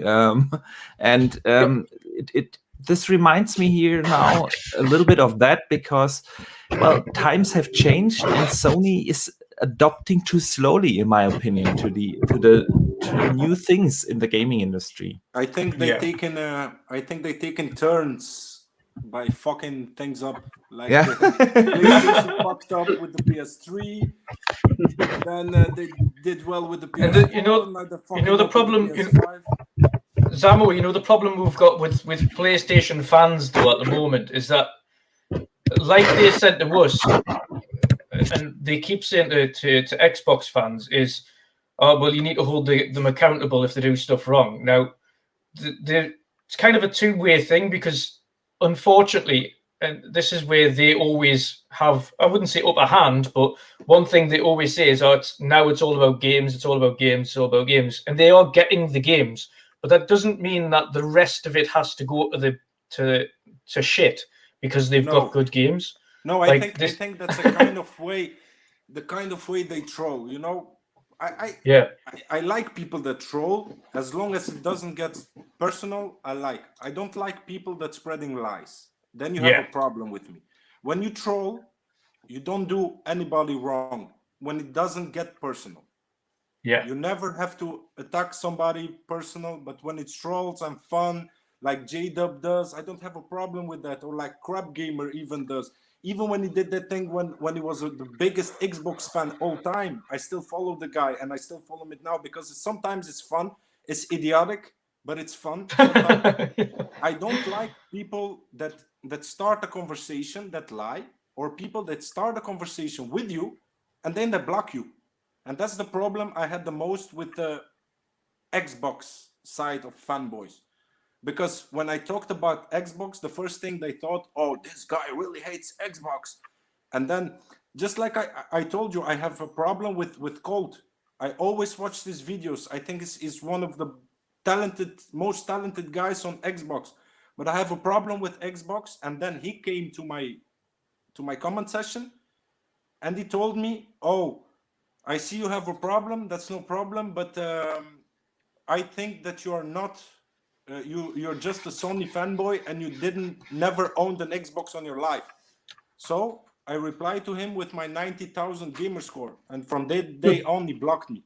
That's what I have a problem for, you know. When you start a conversation with someone, when you say your point, your opinion, then you must let the other person have his opinion too, or else you just need to shut up and don't talk with that person. Yeah. I would see. You've had that problem with Xbox fans. I get it, of course, naturally, because obviously my preference is Xbox. But I get it with the PlayStation fans, because the only argument I ever get is, "Oh, but you've got no exclusives." It's like, then you block them. Then you block. Yeah, them. but no it's problem. see, I don't block. Normally, I just mute because it's easier. Just mute. There is no problem. But with me, it was another case. I was just stating the state of Xbox. It was in a very bad shape. Yes. As an Xbox fan, I was saying, I hope Xbox got back. And one time, I think it was years ago, Colt came and said, "What do you mean it's bad? It's like the best thing ever." And I was struggling with them French achievements at the time. I was heading it from Xbox. I paid a lot of money. Nothing was working. I was frustrated. And then he told me, "You are not an Xbox fan." So I just make a screenshot of my 90,000 Gs and I send it to him. And from that moment, he blocked me. I never attacked the dude. So I am with an opinion. If you see something idiotic on your screen, just if you don't want a reply back from that idiot, just don't go to a conversation with him. Because when you go to conversation with someone, you must let this other person give his opinion too. That's a matter of respect. Yeah, of course. So if I call you out when I have a problem with you, I will wait till you have your opinion. And just like we did, you remember the first time we met on Twitter? We would have a problem with something. You thought about it differently. I thought about it differently. You remember, Dutch? It was, I don't know, something about Xbox. And we sorted out like grown-up people. I didn't insult you. You didn't insult me. And look at us again. We are in the same podcast together. So yeah. See, I do that though. I like making sure I've got a mutual respect for the people I'm speaking with, and it's easier said than done, because a lot of people just resort to kind of name calling and things like that, and there's no need for it. At the end of the day, it's plastic. Like, it's gaming, it's a hobby. Like, there's no need to be so serious about it, but some people resort to things like that, and it's just, there's no need for it. Yeah, and I said to Sama also a couple of times already, you know, we need to keep in mind that those guys get attacked daily by thousands of people, probably, right? Yeah, but no. Don't use that again. Don't dare to use it again against me. I told you the first time also, I didn't talk to him. I know. I was just something. I know. He came but out of nowhere and talked to me on my thing. Yeah. It's like me coming to your house uninvited and true. And put you true. You got a point. You got a point there. Then he should be, let's say, the bigger man and think like, okay, you know, what the hell? If he thinks like that, then so be it. But yeah, I understand where you're coming from. If you take me to your own house and I'm not invited, I come to your house, I enjoy your warmth of your house, I eat your food, I'm not starting to talk about your furniture that I don't like. It doesn't go like that, my friend. You can stick the furniture up to somewhere where the sun don't shine, mate. No, man. No, when you are to someone has his opinion, if you don't like that opinion very much, or that you think that that person is a fully retarded person, just don't go to him with a conversation. But when you go, you must have at least the respect to hear the other side of the story. That's my point. And I never had problems. I had a couple arguments with dealer, but he never blocked me. He said his thing, I said my thing. You have a nice day, sir. You too. That's it. Just I don't like people, and I see so much Xbox fanboys. Just like, to name another one, Ten Dog. I never talked to that dude. I want to see what he was saying, and I was blocked. I'm blocked by 40 or 50 Xbox guys I never talked to in my life. Never. Let me talk to Tim, man. I will get it sorted. I don't want to interrupt, but I have to really go. No, that's all right. That's all right. We will shout you out then if you want to just let people know where they can find you. You know where to find me. It's everywhere at Boxenberger. Yeah, so I don't want to interrupt the conversation. You just keep going, but I have to unfortunately go. It's been a blast as always, and I can't wait for next week. Yeah, have a nice one. Definitely. Have a good one. Good talking to you, Broyr. Yeah, see you guys. Have a good day. Cheers, mate. Bye. And then we get into the final topic. The final topic today, anyway, is back to the game that is in mention on screen right now, and that's Outriders. We're going to be covering our initial impressions of the game. We're going to be talking about what we hope to see from the game going forward, and of course, kind of some of the potential nitpicks that we want to see them kind of either improve or get better on as the game goes on. This time, I will start with our guest, Mr. Zamo, who's pretty much in end game, I would imagine now. I hope so. So. I'm level 27, I think. I hope so. So how are you finding the game so far? What's your initial impressions and kind of feedback for the game? I at the don't moment? like the game because it's free on Game Pass. I hate it's fuller. Yeah. I hate Game Pass. I hate free games. I'd rather pay €70 for this game. It's free and I hate it. No. I just love the game, man.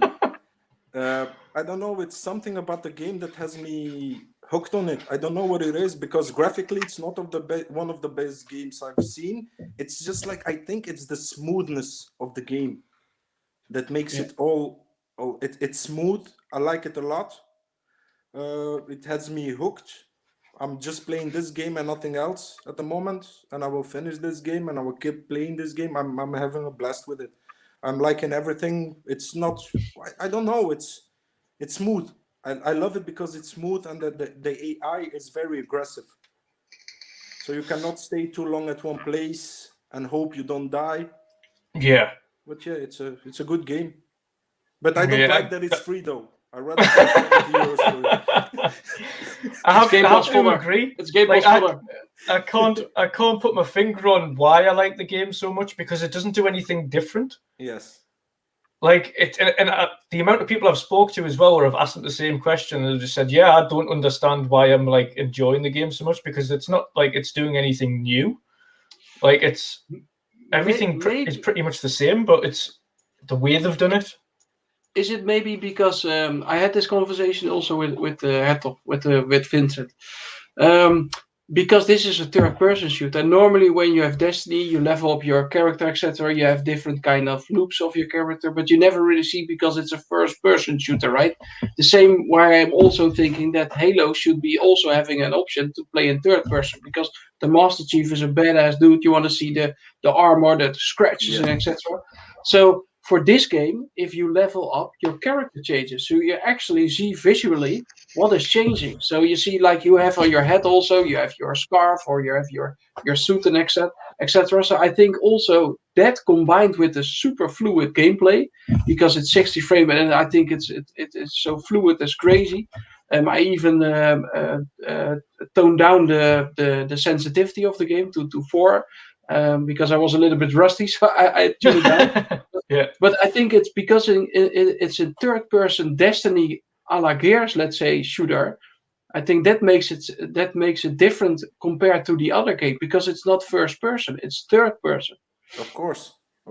Just like people buy things for Fortnite, it's the same. Every time you have a different character, you play with Deadpool, you play with Iron Man, you play with that's it. Yep. You have a great point on that. Yes, I think that's fluid. So and I think also like Sea of Thieves, Vincent says it. It's incredible. I have this with Sea of Thieves as well. I became legend not so long ago. I absolutely love the game. Looking forward to season 2, working together. But you also have a lot of things where you can buy for your character or for your dog or whatever.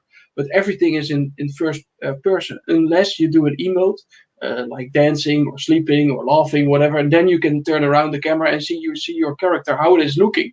But I actually really like the look of my pirate.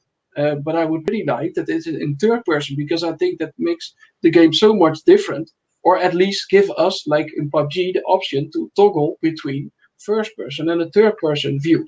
Because I think that is, for me personally, like a game like Halo and etc. There is where the magic happens. First person and a third person option. And I think, and I know actually, when sometimes we play PUBG in only forced first person view, I don't like it so much. But I have the option to see it in third person. Man, I fucking love it. Also, where you can change your character in PUBG, right? It's your character. You see what's happening. You see the different kind of backpacks and etc. And I think this is the same with this kind of game as well, right? You see your cape. You see it moving. Your character looks differently, man. You get attached to that character also to change it visually also. And yeah, it plays super fluid. The leaning behind buildings and etc. in this game is also really nice. And of course, it's not a graphical showcase, but it runs so super good, man. And I don't know how it was in the demo. I didn't play the demo, but playing now to level 5, it's so super fluid at 60. It's crazy. Erwin, I have a question for you. Isn't that a knife that cuts on both sides? What you're saying? Because every game that has two options, it's one option that really stick out and the other option that really sucks. And I don't think they will take that thing with Halo, because Halo is known for first person and was one of the best first person shooter of all time. And I think when they put on that game a third person mode, it wouldn't be that great for the franchise. I don't know. Just like PUBG, like the first person is very cool, but it's third person where it's at. You understand what I'm saying? It's always one game mode that will suck and the other one that be used more. And I don't think that Halo, a big franchise as Halo, can afford making that mistake. I don't know. Yeah, if I see PUBG, for example, I play mostly in third person, but when I aim, I have the controller setting B, I believe, and then when I press my left trigger, I directly go to first person view. So when I want to hit somebody, I move directly to first person. So I change from third person to first. So I'm balancing every time between a third person and a first person view. And that combination for me in that game, because the levels is quite big, so you want to have the overview when you're looking around in third person. But when you see somebody on screen, I go to first person, and then most of the time I'm shooting with blanks, so it doesn't register my hits anyway. But I'm trying at least to hit them. But then I switch to first person directly. So that's the perfect thing of PUBG. The combination of those views is so combined in the gameplay itself. It's perfect. It's really great. Yeah, some games are made, just like I keep saying, Cyberpunk is made to run on third person. I don't think that was a wise choice to make that game on first person. I don't know. Just like, but I just need to state one thing. The only problem that I had with this game, I know you two wouldn't agree with me. It was like I was saying in what bad shape the game released. And in a normal way, I didn't like the fans of the game saying, oh, you need to have patience. And no, motherfucker, I don't need to do nothing. I paid money for this game. I'm not attacking the devs with their lives. I'm not life threatening them. I'm just stating that they had potato servers. Yeah. And when I paid for some, imagine me going to work and not working for 2 days. Yeah. There was somebody gonna say, yo, you need to wake up or we're gonna fire you. So that's what I'm stating on Twitter. You know that you're making a game that needs internet connection 24/7. You know that all these years you've been working on the game, and the day you choose to bring out the game, you say you don't have enough servers, or we need to remain calm. No, I don't need to remain calm, because you know what's happened. If you didn't know what was going to happen, and if you want me to remain calm, put an offline mode on this game, and I would be calm. I think that I don't understand. There's too many fans that pay money and they say, "Oh, you need to have patience." No, I understand where you're coming from. Them. I'm just calling it out. No, I completely agree. You remember before on the PS2 days or on the OG Xbox days, you get one CD. The devs had one fucking chance, one chance only. If the game was bugged or crashed, you didn't get no updates. That was it for the game. The game was dead. Yeah, no, it's true. And how it became from that to this. No, I think you're fully right, especially when you have almost an online-only game like Outriders is. And I think Jess Gordon also stated it today on Twitter, that if such games doesn't release with dedicated servers, it's a no-go actually, because this thing is depending on online servers and good connection and etc. So you need to have dedicated servers, but it's also probably a money thing where they want to custom. But it's that should be your strategy with an online game. You want to give your users the best experience there is. You're having the game on Game Pass. Just say to Microsoft, "Hey, I want to use Azure. I want to use your dedicated servers. Let's go." Yeah. The problem we've got for this game, and this is where it kind of muddles things up a little bit more, is the game itself doesn't actually run off dedicated servers. The host is the server for the game. So whoever's hosting that game is the server. However, the bit that muddles a little bit more is the crossplay was the main severity of the issue for the game itself, because they've got their own internal Square Enix authentication for your logins. So the authentication itself, the security protocols, were what was completely failing. So when you were trying to log into the game, it was just kicking you back out of the game. It was trying to connect to the authentication. The authentication wasn't working because it was struggling to cope with three platforms on one unique dedicated platform. So you had the Xbox, PlayStation, and PC all connecting, trying to play together, and the crossplay itself was causing authentication issues, which is why it was kicking everybody out all the time. That's the thing about this, is it's not so much relying on people can fly. The devs, this is Square Enix, solely relies on Square Enix to figure out what the fuck went on with their authentication program that they've got for their online access. Because you shouldn't have to, and like you mentioned, it should have an offline mode for solo play at the least. You shouldn't need to log in to the online and authenticate security protocols to play solo.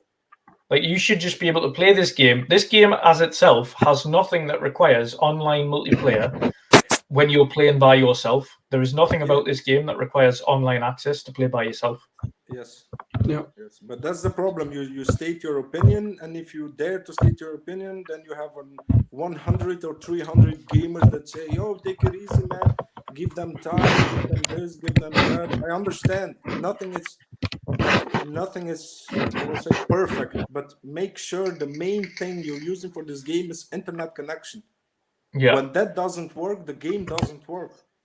So I cannot understand how you put so many years work in this game and you forget the most important part of it is the internet connection. Because without that, I cannot log into the game. I cannot see the game. So yeah. I think you can give feedback. I mean, we talked about it also in our Twitter DM with the Mixup guys. If you just give feedback that is structured, let's say I'm not like that, bro. I don't need structured feedback. Imagine paying 70 euros. When I was on PlayStation, I would pay 70 euros for this game.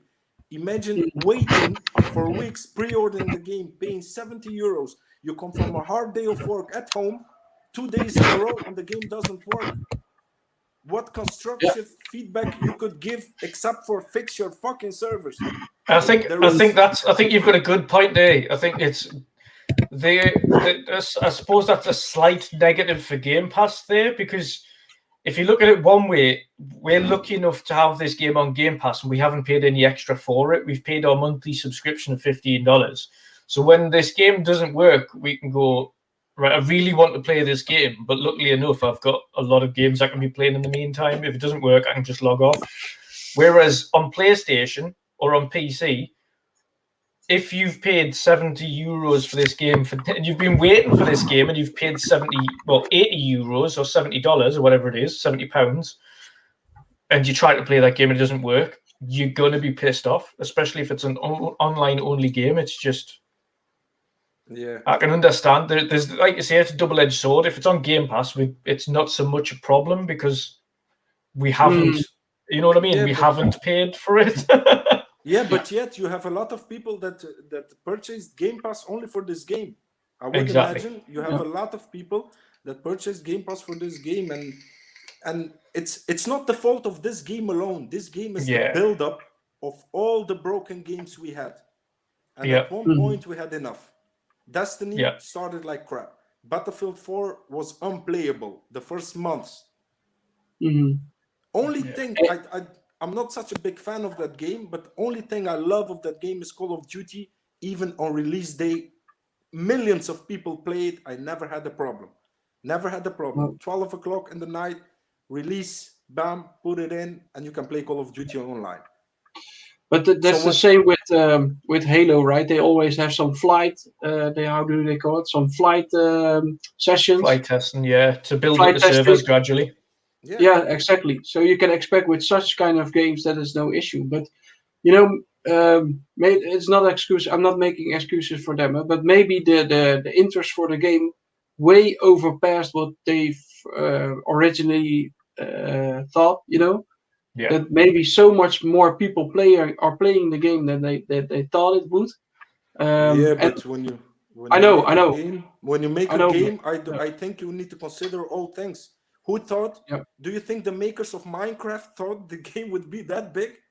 Come on, bro. Come on. True. Do you think when the people make that stupid game that now is one of my favorite games, thought that would be the greatest game all time? So when you have a little self-confidence, when you have a lot of confidence, you think we have a good game, it will do very well, but even if it doesn't do well, we will provide enough servers for this game. Or you can go the other side and say, I don't know if this game will do good or not good, but we will provide them with an offline game. Just like Dutch said, I could not understand why this game is unplayable offline. I just cannot understand. No, true. It's an online. If it's an online only game, then you need to invest in your online structure. Let's say, and that means, or indeed make an offline mode so people can then even still play on their own the offline mode. But I agree, if it's an online only game, then they should make it work no matter what, and that means investing in dedicated servers, etc. And so forth. But if you because I played it the day before yesterday, I believe, for the first time, I encountered some troubles that Vincent just left and couldn't join me. But besides that, it was running pretty okay. Is it more or less fixed now? Is it a little bit better already, or is it still a shit show? It's much better now. They've got some workarounds, but their primary focus is trying to get the crossplay fixed because they think that's the source of the issue. Yeah. Okay. And the game is now a week out? Just about, just about. Coming on a week. Okay.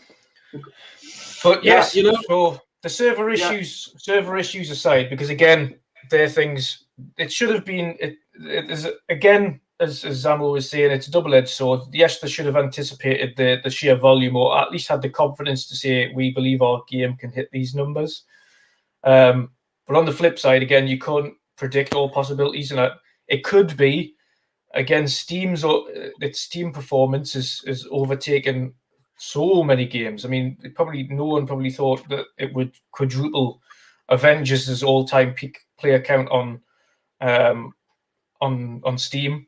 In its first week, you would probably never assume that it would do so well on other platforms. But again, a game at Game Pass, and Game Pass has 18 to 20 odd million players now. And if it's had even but a fraction of those players on day one, if it's, for instance, 5 million or 7 million of those Game Pass players day one playing that game, that's probably going to cause some initial issues no matter what you do. all in one go, especially on the authentication. So it's definitely not a pass for them. They obviously don't get a pass, but I think specifically for this, they need to learn from it, resolve the issue, get better, take on board feedback. I know they have been very vocal about the kind of what's going on and what they're trying to do to fix it. And they are also putting a massive post together to explain what went wrong with the authentication issues and things that caused all of the kickouts and issues. So they are going to be explaining what happened to cause that issue day one, because it wasn't server problems, as a lot of people think. It is all down to that authentication to actually log in the first place, and it was causing a lot of issues. Yeah. But I was still surprised because the demo, like I said, I didn't play the demo, right? Yeah. But the demo was out for quite some time. I think a lot of people already played it.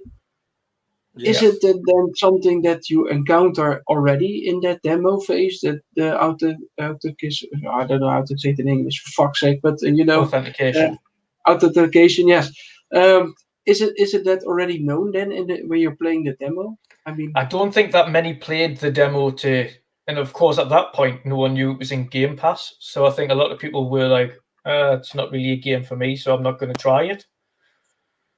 So I think, especially when you go in crossplay, then you've got now an abundance of several platforms all trying to play at the same time, as well as now everybody knows that it's in Game Pass, and that's potential 20 million people playing it. Yeah. I think it's just something that they didn't expect to happen, but that did. Yeah, but to be fair, when I was playing Call of Duty, the last one, Modern Warfare, I had the same shit when I was playing with my mate Barry. He was on the PS5 and I was on the Series X, and we were playing together as a squad. Then we encountered after 4 matches or so, he got thrown out or I got thrown out. We need to start the whole goddamn game again. We need to cancel the game and then start it up completely.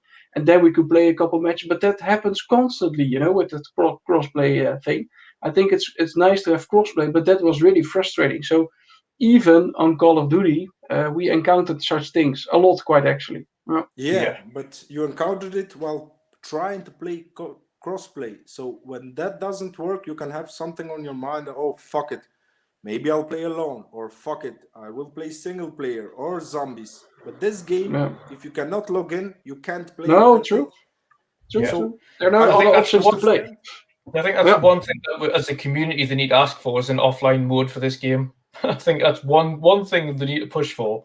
Instead of larger party is definitely an offline mode in case there's an issue with the server. Or maybe when someone does a mistake like this in the future, we just call it out and not call out on each other. Just call out the devs or the publisher. Yeah, true. And the other person that dares or thinks even about making a multiplayer game, he will know in what kind of shit is stepping on. Because it's only with games that you have this kind of tolerance, Imagine a movie coming out and not working the 10 first minutes. Or your car. Or your car. What are you going to say? Oh, yeah, but at least I could see the last 5 minutes. At least I saw the ending. No, it doesn't work like that on life either. Just as I give you the example with work. If you go two days on your work and it doesn't work, you will get fired. Only in games we have the tolerance of saying, but give them time. They had years. They had enough time. When you give something to me, a product, I want it to work. So I think gamers need to come together, not say Xbox has no games or Sony this or Sony that. Just come together and try to fix some kind of shit like this, because we're using our energy against each other, I think. And when it comes to the real enemy, because I see all the devs, all the publishers like Sony and Xbox, sometimes they can be our enemy too, because they suck our money dry. But it's on us to call out games that cost €10 more on Sony's side. It's on us to call out bullshit when Xbox does bullshit and they had like 5 years no AAA games. It's on us, because it's us, the people that complained, who really brought the change on Xbox. It's not the people who damage control on YouTube 24/7. They didn't do nothing. It's the people who complained, just like you and me.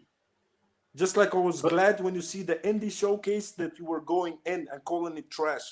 That's what I like to see. I don't like to see some kind of YouTuber that always says, oh yeah, and Xbox is great. And that's what I like on this podcast. Everybody has a different opinion and gets along. And that's why one of my favorite podcasts, the first one is this, and the second one was Weapon Wheel Podcast, but because you had Kids Move that really liked Xbox, you had PlayStation guys, you had PC guys, and everyone has his meaning. But when you have a podcast with only Xbox guys, I don't know what you can do constructive if you are all the fans of that platform blindly.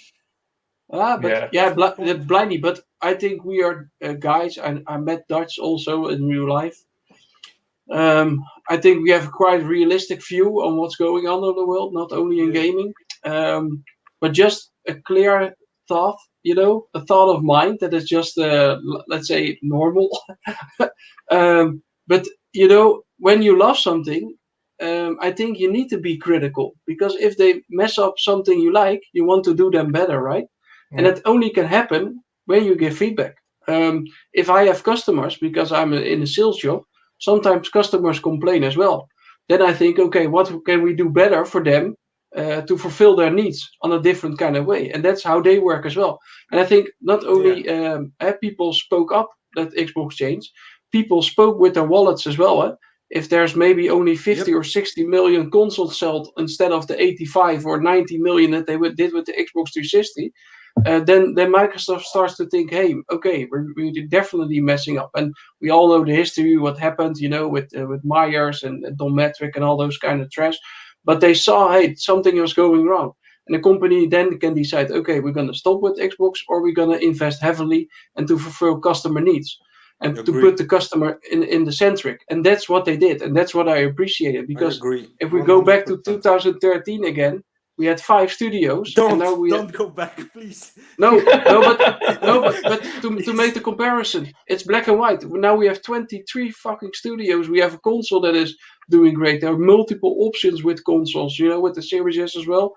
There is something for everybody to just get in the ecosystem and just play. Even with your damn phone, you can play the Xbox game. So they made such a big step forward, and that's what I like from the company, and not being stubborn and don't listen to your customers and only think what you do is good.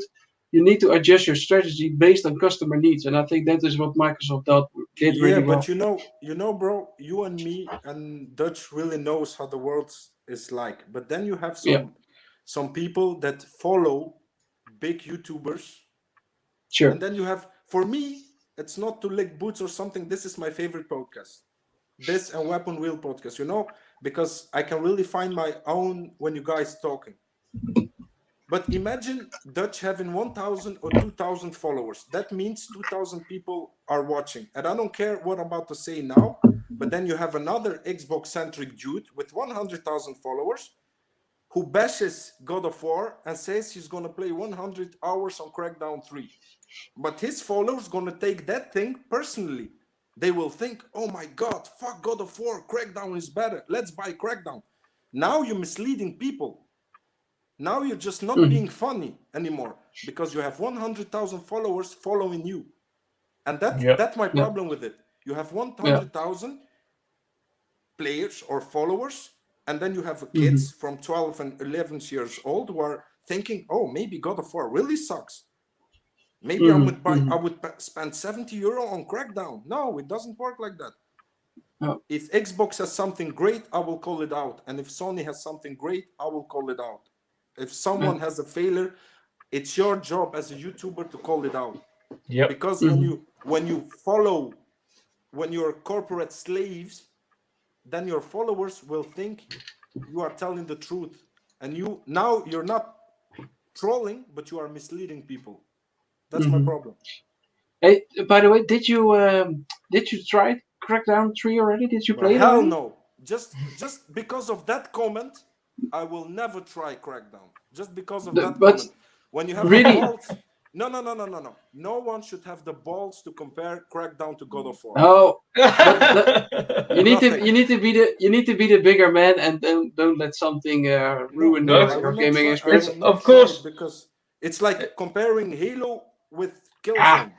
But I don't give a shit if a crap gamer or whoever says it. If I want to play it, I just play. I just want to say that the single player of Crackdown 3 was actually quite entertaining, mate. Really. The single or the multiplayer, I agree. It has got some good fun. The multiplayer was an absolute shit show. Okay, I will play, but if it sucks, I'm coming at you guys. No problem.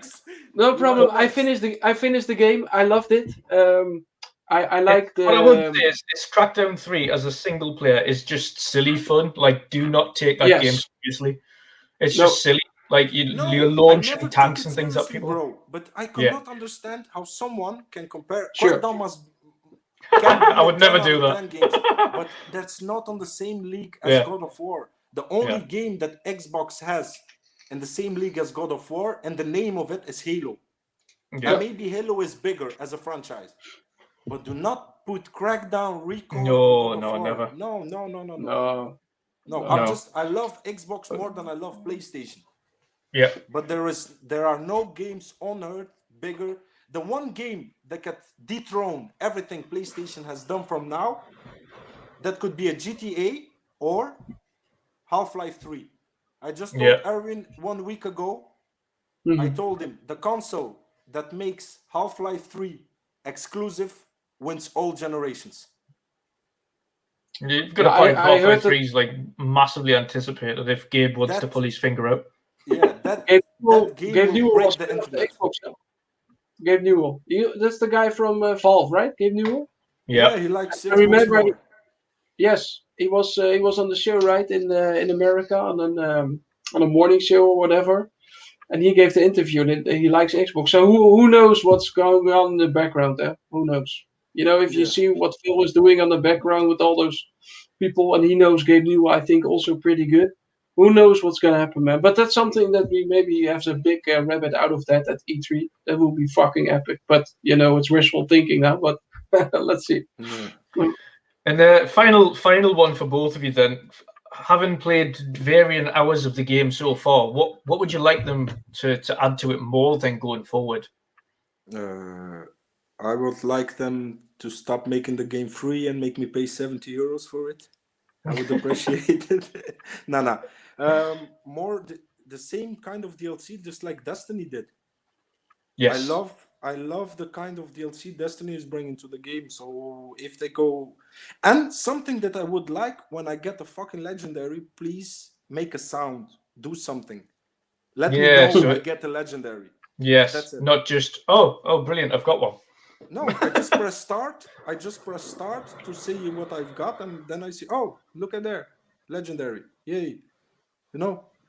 Yeah. But I love the game. I don't know. I cannot tell you or point out what's about this game I love, but I just love it. It just goes with it. It's one of them things, isn't it? You're not quite sure why you love it. You just love it. Yeah. For me, it's too early to tell, Drew. I'm just level 5. I just play a little bit of the game. I need to help boost you. That's for sure. But I cannot say I don't have an opinion about what can do better or whatever. For me, it's too hard to tell because I'm just in the game. What I played, I enjoyed from it. So for me, it's too early to tell. But you know, I'm limited with time. I have 2 kids, the family, the work, and etc. So. When Sea of Thieves Season 2 will release, I probably will end up drowning in that game as well. For such games, I don't have, I need to split my time. And when I play something, I need to make my decision, okay, what I want to play. So this will be maybe a mix. Yeah. I remember when you were playing Last of Us as well, like you spent, like, your time was heavily invested in Last of Us. And you're just like, I'm playing through this and then I'll jump into other things. Yeah. And that's the best way to do it. I'm the same. Yeah. The one thing... This is the only game where I'm happy you can take it in bite-sized chunks is Dirt. Like if I'm playing a game and I've just finished it and I'm like, right, I'm not quite like I don't want to play any more of that game at night. I've played like 4 hours off the trot or something. Yeah. But I want to play something else. I'll be like, right, I'll just jump on Dirt because I can do a couple of races. That's a little bit something different, something to wind down and then jump off. I don't need to heavily invest. It's mostly with sport games or fight games or race games that you can do that. I always do that also. But you cannot, me personally, I cannot go from a story game to another story game. No. I need to finish that game. And if I play another thing to keep my mind off it, that could be a Call of Duty online or a FIFA game or a race game. Yeah, I get it. Yeah. The only thing I'd like to say, obviously, I want to see some awesome expansions, and I think they don't even need to stay on the same planet to go through that. I think they can most certainly kind of come off planet, come off world, and do things like that for the future. Enoch is just kind of the start of the story, I think, for them. I think they can kind of branch out and go to different places with it. Now you've got your powers. You can do anything with that universe. It'll be interesting to see what they do with the Outriders universe and how they expand on it. But again, little quality of life things. I think adding offline mode would be perfect. Like you say, adding a little chime or some kind of noise when you get a legendary would be great. Making those legendaries meaningful would also be great. I think giving you legendaries when you're just starting off the game, I don't think helps, because it's then absolutely useless. Like 5 minutes down the line, it's lost. Yeah. The moment you get it, it's lost. Two levels farther in the game, you will throw it away. Yeah. So I think they need to leave. I think they need to refine that legendary thing and leave the legendaries till kind of more near the end of the game when you start picking that stuff up. I think that'll help as well. But again, put a little chime in. But mostly it's just quality of life stuff, and then see how they can expand on the story or whatever going forward. But really, it's a really enjoyable game so far. And again, can't put my finger on exactly what it is that I'm enjoying about it so much, but I'm enjoying it. That's the important thing, right? Yeah, exactly. But no, I want to say a huge thank you to everybody who's come out tonight and to listen to the show again, and a massive thank you as well to Mr. Zamo, who joins us for his first ever podcasting debut. And hopefully it's one of many more. And I'll start with our guest as for his outro. If you want to let people know where they can find you and what you're going to be playing going forward, is it just going to be Outriders for the foreseeable, or have you got something that you want to start on when Outriders finishes? To be honest, bro, Outriders till I finish it off, and then I'm just liking Game Pass, man. I don't know. It brings me from another game to another game, and will eventually bring me to Crackdown 3. And if it's not good, I'm coming at both of you guys. Fine, man. I will give it. I give every game a chance. And people can find me at. My name is Mr. Xemo at Twitter. That's it. I'm only on Twitter, so I would take this chance to say thank you very much, Dutch, for having me here. You too, Erwin, and you are two great guys. And thank you for having with me a conversation in the time, me as a pony and you on the other side, and it just became constructive, and now we are friends, and that's it. Thank you. Yeah. Thank you that's absolutely awesome. Again, I hope this is a taste of things to come, and obviously you enjoyed your first podcasting debut. Really thanks. Good. No problem, brother. Anytime. And hopefully see you kind of branch out and test a few waters on other podcasts as well. Mainly it's because I don't have a lot of time. You see, even today I came like running from work, and it's but when you do it on another day, or maybe I will have a day off from work the other day, it's no problem. I'm here. Awesome. It's always been my pleasure to be on a podcast. Awesome. And to listen, brilliant. And not forget to listen to chips and mouse sounds of Erwin all the time. Sorry for that, man. I noticed, when I normally did it, I'm with my headphones of my phone, so it isn't as good as the Xbox headset is.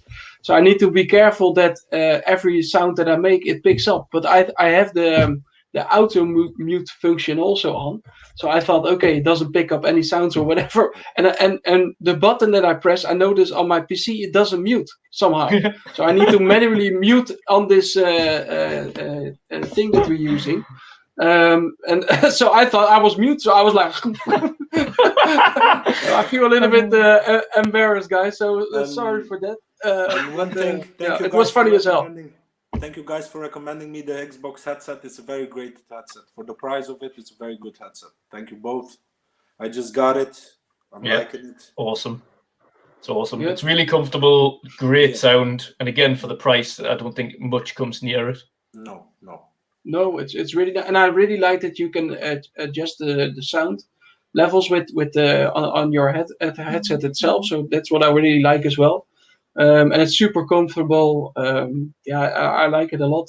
I had the Logitech prior to this one. It was also a pretty good one, but this beats the shit out of it. It's really nice. The Dolby Vision on it, which is really, or Dolby Atmos, sorry, on it is really nice. So no, for the big value for money, I love it. Yeah, I came from these razors, so and it's again just completely destroys them in terms of sound quality. And I ended up having to put, because the battery died on this eventually the other day mid game, so I had to put the razors in, and they were just like, God, that sounds like shit. Yeah, I was like, that's crazy. Yes, it does. This is the reason I bought this headset, because that one sounded like shit. Never mind. But yeah, we will get the outros for Mr. Erwin. If you let people know where they can find you, brother, and what you're going to be up to. Yeah, thanks. It's good to be back after a pretty rough couple weeks. Health, we had some loss in the family as well. So, and now also, with my mother tested positive. So a lot of things going on, but finally being back on the show keeps my head off things. So that is really nice. Was also very nice to have Samuel on the show. I never really saw him in real life or whatever. Only had contact for a while now on Twitter. I think a couple of years, maybe even Samuel already. Yes. Always following you for a while. You following me. Always have a nice conversation. So good to have you on the show, mate. It's really nice, and also that you have a Series X. We really need you to start playing together. That could be really fun. So let's have that as a goal in the future, that we can start playing together a little bit more, if you want. Yes, sir. What I will be playing, like I said, season 2 of CFT is coming out, so most definitely we'll get back into that game. Also Outriders. I'm gonna hope the Forza Motorsport alpha test is coming out soon. I don't know when. I don't know if I will be invited. There might be quite a chance that I will be invited, but I cannot say too much about it. But let's hope that will happen. So really looking forward to that. And besides that, I want to thank everybody's in the chat who joined us. Don't forget to smash that like button. And good to see you also, Drew, on the show again. It was really nice. So thanks everybody, guys. Really cool. Yeah, brilliant. Definitely great to have everybody back, and again, great to have Mr. Zamo on the show eventually. It's again, huge thank you to you as well for being an awesome supporter, as well as obviously a guest this week. Some great comments, some great kind of debates and things like that you've brought up there. Definitely some great points. And again, it's feedback that everybody likes to hear as well, when you kind of constructively kind of talk about stuff instead of just saying something is shit. So no, it's really great having you on today. So thank you again for coming along. Our next little bit of news is Midweek Mixup are playing a 4v4 against Green Pass Gaming on Rogue Company, which will be live streamed on Saturday evening at 8 p.m. GMT and 9 p.m. Central European time. I think that puts it at 4 p.m. or 5 p.m. 4 p.m. EST. So if anybody wants to watch that, come and join us. Support the podcasts. We're going to have a little competitive 4v4 on Rogue Company. That will be a lot of fun. So keep an eye out for the notification on that. But other than that, huge thank you to everybody for coming out and supporting. Like Erwin said, make sure you smash that like button. Share it out, subscribe, and if you don't already follow Mr. Jamo, then make sure you go and follow him on Twitter. And obviously, he's respectful of you. If you're respectful of him, keep it that way, like the rest of us. We love a great we love a great debate. But as long as you have a good, respectful debate, then we're all good. We're all friends. But have an awesome evening, everybody. It's been an absolute pleasure to podcast again today and see you all in chat.